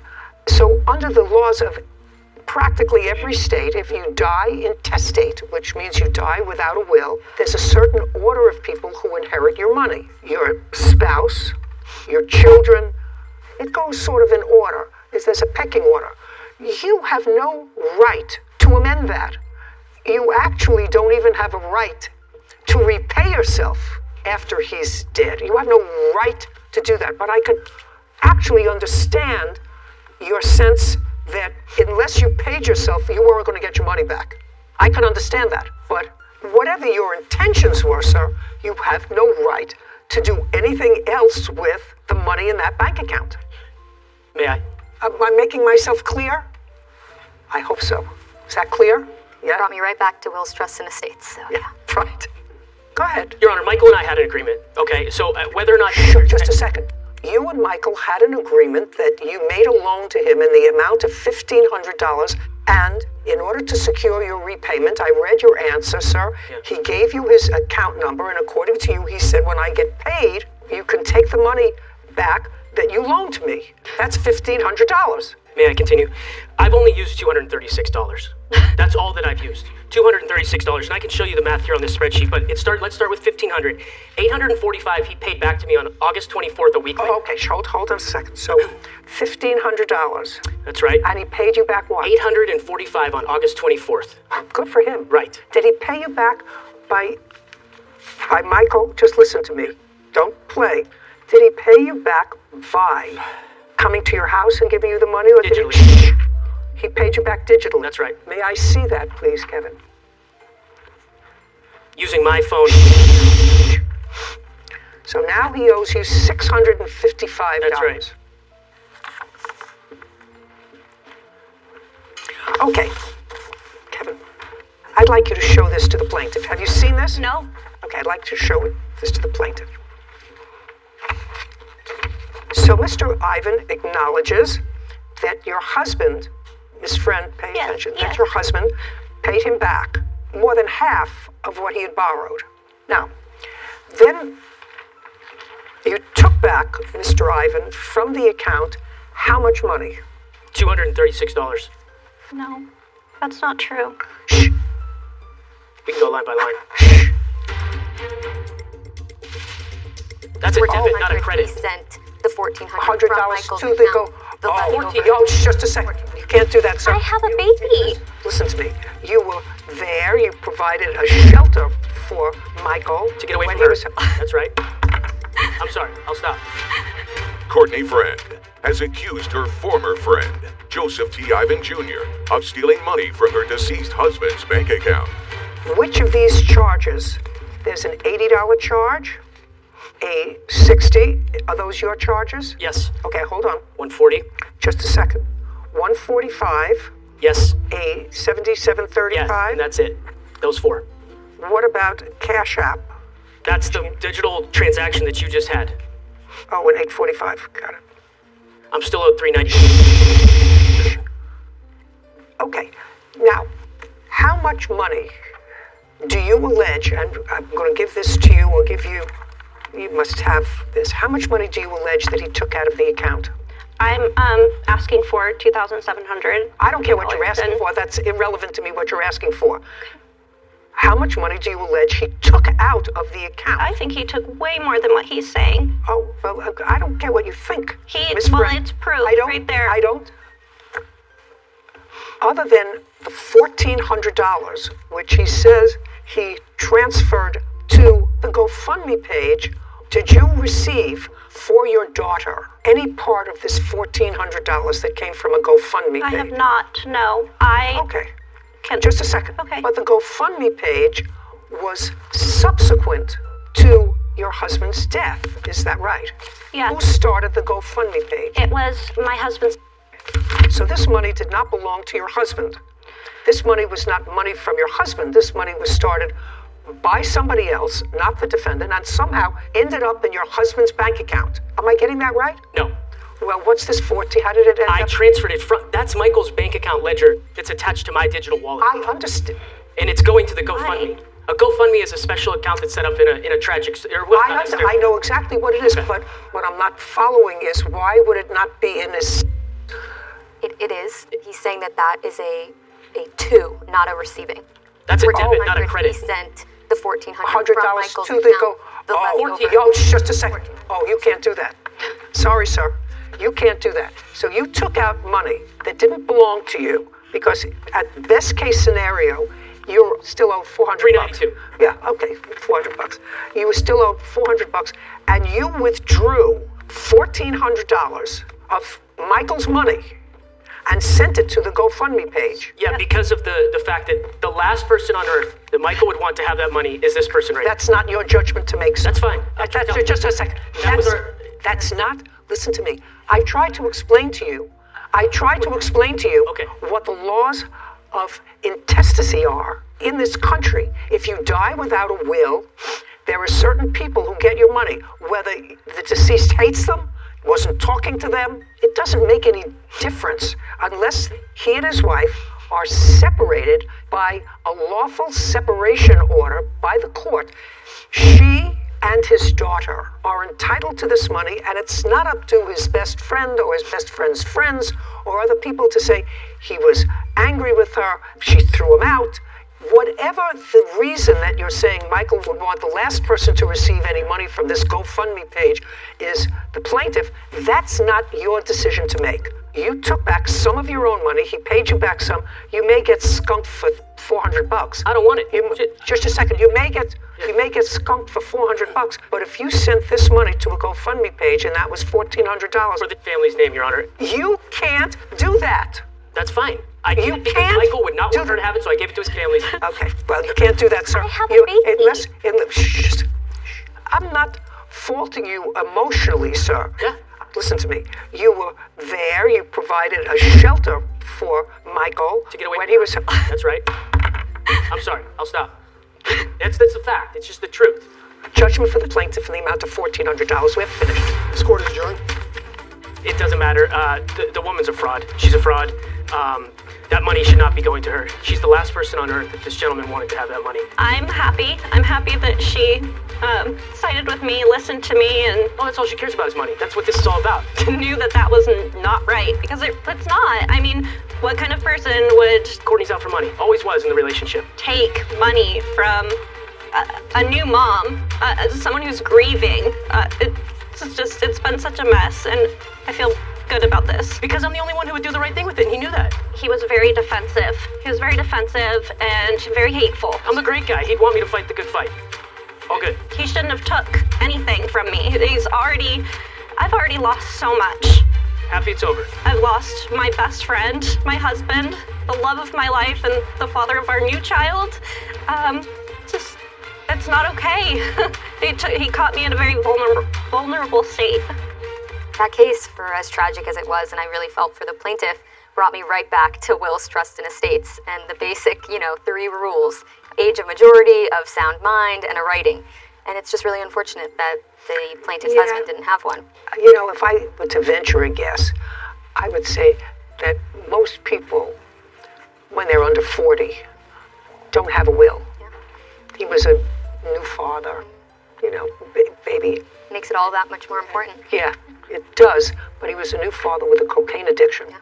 Tough to try and guess the mental state of someone going through that, but I also agreed with you that you can't fault the defendant for his emotional. He knew how his friend felt, and he was trying to carry out those wishes, but there is the law and there are rules, and you can't take it upon yourself to redistribute your friend's money. Or the GoFundMe money. Yeah. All good intention, but you got to follow the rules. Right. It's your claim that the defendant hit your scooter. Yes, ma'am. Is that a fair representation of the accident site? No, it's not. How did you know? You weren't even there. You weren't even there. You called him an idiot. Your son, who's how old? 12. What's his name? Justin Barr. He's not here today. No, Why not? he has autism. And you were riding with him going where on October 20th of last year? I just picked him up from school and I was on my way home. How far is it?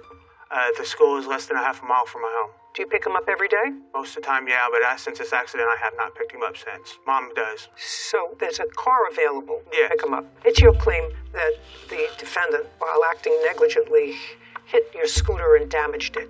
Yes, You want him to be responsible. That happened on the 22nd of October. I assume sometime after 3 o'clock? Yes. He was at 318. In what state do you live? Evansville, Indiana. Is there any sort of helmet rule in Indiana? No, ma'am. Yes, there is. My son, for a child, yes. Just he a was. second. So the answer is either yes or no. You Yes, said ma'am. no. So for there me, no. For my son, yes. was your son wearing a helmet? Yes, ma'am. You know he was. Shh. No, listen to me. Shh. Don't speak. He had a small purple bicycle helmet on Now, you wear a helmet because to keep him from getting his head hurt. hurt. Yeah. Right. Well, Which just for my own interest, why wouldn't you wear a helmet to prevent you from getting hurt? Dumb is what dumb does.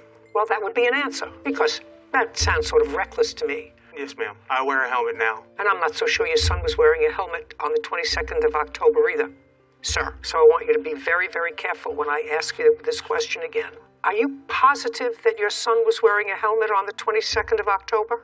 No, ma'am. I wasn't 100% positive, but he normally Just a sec. always is wearing a helmet.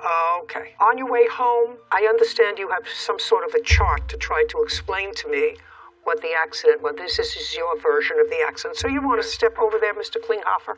Yes, ma'am. That would be you and your son riding, both of you, probably without helmets.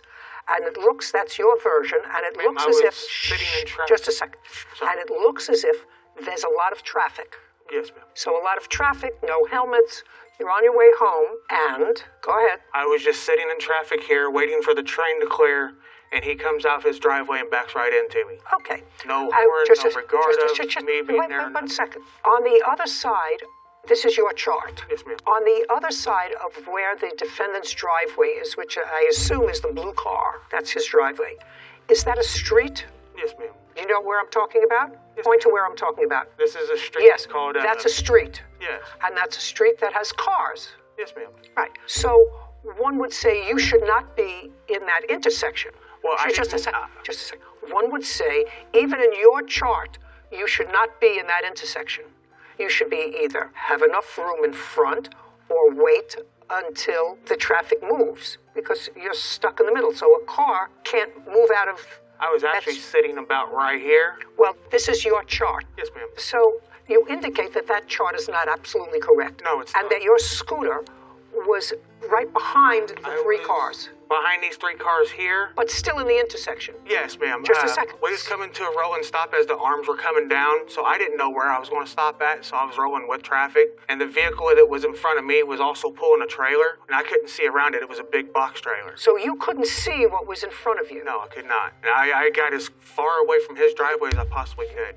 No, you weren't even thinking about his driveway, sir. Let's be square, it's not a good idea to make things up as you go. No. You didn't even know that his driveway was there. Yeah, I did. You did? I knew it was there, but I was trying to get it far enough out of the way of the intersection. I didn't think he was going to come out of his driveway and back into me, ma'am. Well, so you were watching the other side, not the driveway? Yeah, Is I that was what looking you're at saying? the intersection. Just make sure I got out of the intersection, got past the yellow line. Okay. So he clipped the... rear, right by my taillight. Yeah, back here. Yes, ma'am. And what happened? Go back now. And it literally just shoved me over. Okay, go back. So it shoved you over. Now, when it shoved you over, did you land on one foot or did you land on the pavement? We landed on the pavement. I tossed my son up because he was sitting in front of me. Just up onto his feet. Oh, hold on. Hold into dad the phone. mode. Hold the phone. Your son was sitting in front of you. Yes. Is that what he said? He was sitting in front of me. So your son was driving. No, he was not driving. I was driving. I'm trying to get this picture in my head. I'm being a with this little, just a second, with this little scooter. Your son was in front of you. This is one seat. So he was sitting in front of you. Yes, ma'am. Your 12-year-old. Yes, ma'am. Yes. And how tall is your 12-year-old? Probably about 5 foot, if that. My size. Yes. So, like a fully grown adult. He may be not yet fully grown for a kid, but I'm a fully grown adult, and I'm 5 feet tall, and I've been that my whole life, so I'm an adult. Yes. Right?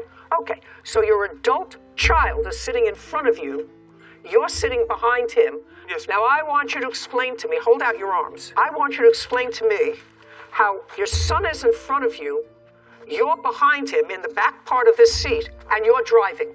I want you to explain that to me. The 12-year-old driving the motor scooter. He was not driving. I don't believe you. I don't believe you either. I don't care whether you believe me. You're not judging me. I'm judging you. So that means that if I don't believe you, that's important. If you don't believe my son in driving, I've been doing it since I was 16. I've been driving scooters since I was 16. Hey, you may have been driving scooters when you're 16, but I've been using my common sense for 80 years. And I don't see why your son wasn't sitting behind you so you didn't have to lean over on that big, long seat in order to be maneuvering this scooter. I'm not visualizing that, Mr. Klinghoffer, so I want you to take a deep breath. Kevin, let me see Mr. Major's diagram.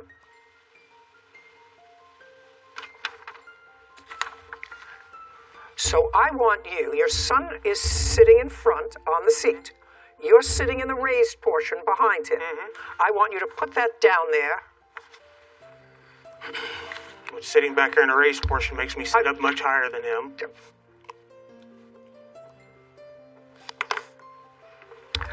Sarah, does your research indicate how long this thing is? Does it give any dimensions? I'm sure I could find it. Okay, so he clipped the back and you fell off? We fell over. I stood my son back up. I got up. So you fell over and son got up? I got my son up. I got up. He was still pushing my vehicle. I got up to smack on the back of his window. And then he gets out and aggressively screaming at me, why are you smacking on my window? Why are you trying to break my window? Okay. I asked him, why are you still proceeding to try to run over my vehicle? Well, he's not trying to run over your vehicle, sir. What kind of car did he have? He had A Chevy Blazer, 2003. He's in a very high SUV, right? And you're in a very low scooter. Now, neither you or your son went to the hospital, is that right? No, ma'am. Neither you or your son had medical treatment at the scene. My son was looked over, but that was Just a second. Neither you had medical treatment at the scene. No. Neither you or your son went to a doctor. No. Now, do you have a photograph of what your scooter looked like after this accident? Because this is his photograph. That's after the accident. There's another one. Okay, I'd like to see what your photograph looks like. There's all of them. Mr. Klinghofer of the working on it, ma'am. motorcycle, because Mr. Major is handing me up his photographs of what this looks like. Here's the whole stack. Okay, so what we're talking about is this piece right here. That's my exhaust and Just a second, that's what's damaged. that This piece, the upper panel there. I don't see anything damaged in the On upper my part. picture, it shows it. I'd like to see Bet it. it does. Now, on that muffler, that's rust. It's not rust. I might not know nothing about scooters, but I know what rust is. Mr. Major, Yes, ma'am. I don't know what's wrong with you. I made myself clear pleasantly to you, respectfully to you, but you certainly understood that here we don't talk to each other. Yes, ma'am. That you will have a turn right now. It's his turn. Yes, ma'am.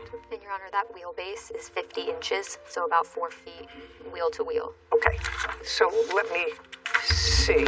So from here to here, wheel to wheel is 4 feet. So sitting on the back here, in order to get to the handlebars, Like 3 feet. 3 feet. Hold out your arms. Nah, okay. Now, just to complete your story, sir, Mr. Klinghofer, this happened in October, and you said you wear a motorcycle helmet now, or a helmet Yes. now, since the accident. Yes, ma'am. Since this accident. It scares me straight. And did you or did you not have the scooter repaired? No, I have not had Just it a second. repaired. So the answer is no. Pay attention, Mr. Klinghofer, from which I deduce, you're looking at your papers, from which I deduce that the motor scooter is operable. You've been using it since October, despite the... Oh, yes, that's what you just said. I haven't been using it. Who's been using it? I got 3 others. No. I got 3 other scooters that I've been driving. I don't have believe... not been driving Just that a second. I don't believe you, sir. Okay. I want you to be really careful about what you say to me. You do wear a helmet now. Now you know where I'm going, Mr. Klinghofer. Since the accident, so does your son. There is nothing that appears to be mechanically wrong with this motor scooter in either your photographs or his. Nothing mechanical. Estimate. I don't care what your estimate says, sir. My naked eye. First of all, you understand that I'm doubting. I understand. I'm doubting big parts of your story, Mr. Klinghofer. I understand, ma'am. I doubt big parts of your story about whether or not you were wearing a helmet. I don't think your son was wearing a helmet. I think that this diagram indicates to me that you were in a place where you shouldn't have been. That's your diagram. He has his own diagram that'd probably be very different. So I am going to assume, because that's my common sense, that you and or your son have been riding this motor scooter since October and that it hasn't sat idly. I don't care what you got, because the pictures belie the fact that this motor scooter was damaged beyond being rideable. And that's if it was his fault. Okay, now we've got his picture, now we're coming to you. Is that a fair and accurate representation Yes. of the accident site? No, it's not. Yes. Now, How would you know? You wasn't even there. You didn't show up 20 minutes after the fact. Excuse me. You did not show up. She wasn't even there. I'm gonna throw you out, and you're gonna lose this. I'm gonna throw you out, and When you're gonna you lose. called him an idiot in front of my son. Okay, she's gone. Gone. Yeah. I know why you can't afford insurance. Gone. We wouldn't be here today if he had insurance. Did you understand why I threw your wife out? Yeah. Yeah. I don't know what you people think this is all about. The fact that he had no, is what you say to me, he had no insurance, which is why you're here? Yeah, we wouldn't be here right now if he had insurance, and insurance would have taken care of all Yeah, that. well, it's possible, Mr. Klinghofer, that you wouldn't be here right now, and I haven't made a decision yet if you weren't driving recklessly, without helmets, with your son, who according to you has issues, the 12-year-old driving the motor scooter. He was not driving. I don't believe you. I don't believe you either. I don't care whether you believe me. You're not judging me. I'm judging you. So that means that if I don't believe you, that's important. If you don't believe me, that is irrelevant. Were you driving your car uninsured. I was moving my... Oh, no. Be very careful what you say to me. You turned the ignition on, started to move. That's driving. Defendant pulled out and was to sort of beat the traffic and was driving not in a lane, which suggests to me, sir, that you saw him. I didn't see him.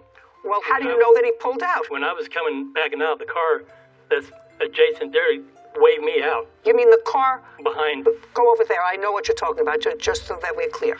The car behind said you... This car, as I'm coming out my driveway, he's saying, he's waving me out. He's waving you on to suggest that it's clear. So I'm coming out, and I didn't see him, Your Honor. You didn't see him? No. Okay, now go back. Now, Mr. Major, we're going to get to insurance. Were you driving your car uninsured? I wasn't driving. I was moving my... Oh, no. Be very careful what you say to me. You put a key in the ignition. You turned the ignition on. You put the car in reverse. Yes, ma'am.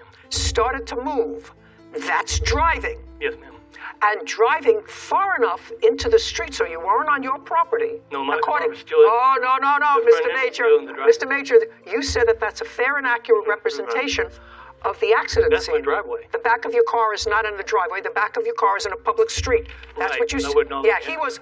Listen to me, Mr. Major. I'm an equal opportunity abuser. You have to understand that. So please, I'm sort of ancient, but please don't treat me as if I'm stupid. No, people confuse age with stupidity. That would be a huge mistake on your part. Yes. Huge. Unless you're suggesting he came up on your driveway, which this doesn't suggest at all. You were in a public street without insurance. Yes, ma'am. Well, that would be an easy. Did the police respond to this accident? Yes, ma'am. Is there a police report? There is May I have it, thing please? they gave me. Right here. Scuff and scratch marks were observed on the left side of vehicle 2. That's what the police officer observed. Now, what did you do after this accident, Mr. Klinghoffer? I called the police. You got the police. The police came, they took a report, they spoke to you. Now, you were picking your son up from school. Yes, ma'am. Where did you go? I went home. You went home with your son. Now, when you went home with your son, you were riding in front, is that correct? We walked home. My vehicle was not rideable. My exhaust pipe was... Just a sec. How did you get the motor scooter? I pushed it. Did you see him push the motor scooter? I seen him push it down so far, and then he got on it. Just a second. Would you bring in Mr. Klinghoffer's wife?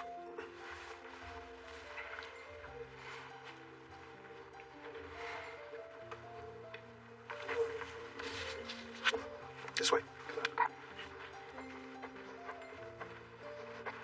Step over next to your husband, please.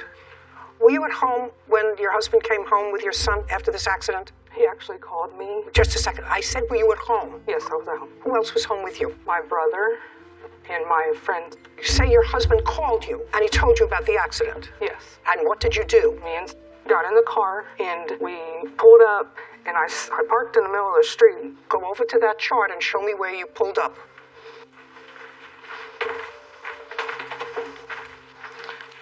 About right here. Okay, so you pulled up right near where the accident was? Yes. And where was your husband? He was right here with Justin. Okay, go back. And then what happened? Police come, police leave. I want you to tell me what happened next. After the police and fire department and ambulance leave, me and Justin walked to where they told me to park my car. So me and Justin got in the car. And your husband? He was walking the scooter back to our house with... And is that how he arrived at the house, walking with the motor scooter? Yes. Very good. Kevin, she can go out now. This way, please.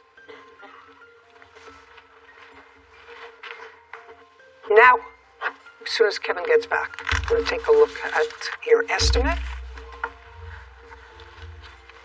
Thank you, Kevin. Okay, so protector muffler, reasonable. Front fender, unreasonable. Just a second. You understand? Okay, radiator cover, footrest boards. Now, rear reflector is reasonable. Exhaust pipe. Okay, now, Mr. Major. Yes, ma'am. I'm going to tell you that ordinarily I would award him half the damage because I think that he was 50% responsible for this accident. I think he was driving negligently with his son. I think his 12-year-old son was driving the scooter. I think that that's what happened because his story about him sitting in the rear seat hunching over his son in a 4-foot wheelbase is not something that I can conjure. And if it was true, it was still reckless. So I would actually ascribe half of his damage to him.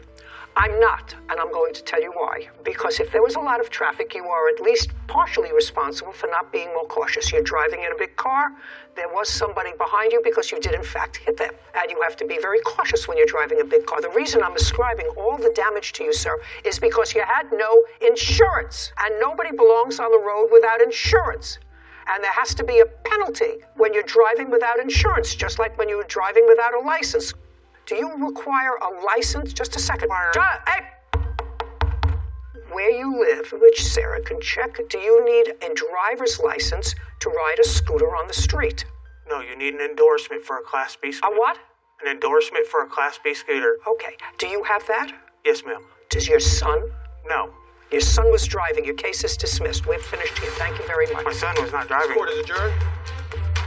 I had insurance, but I had it on my other vehicle, not on my truck. I didn't feel nothing until he was pounding on the back of my window. I did not see the scooter until after the fact. Wear your helmet when you're on a scooter and have insurance when you're back on your driveway. You know what was interesting about that, Sarah, to me? The one thing he said, which came out sort of by accident, was that his son was in front of him. And there's no question that... I can imagine a world in which you're very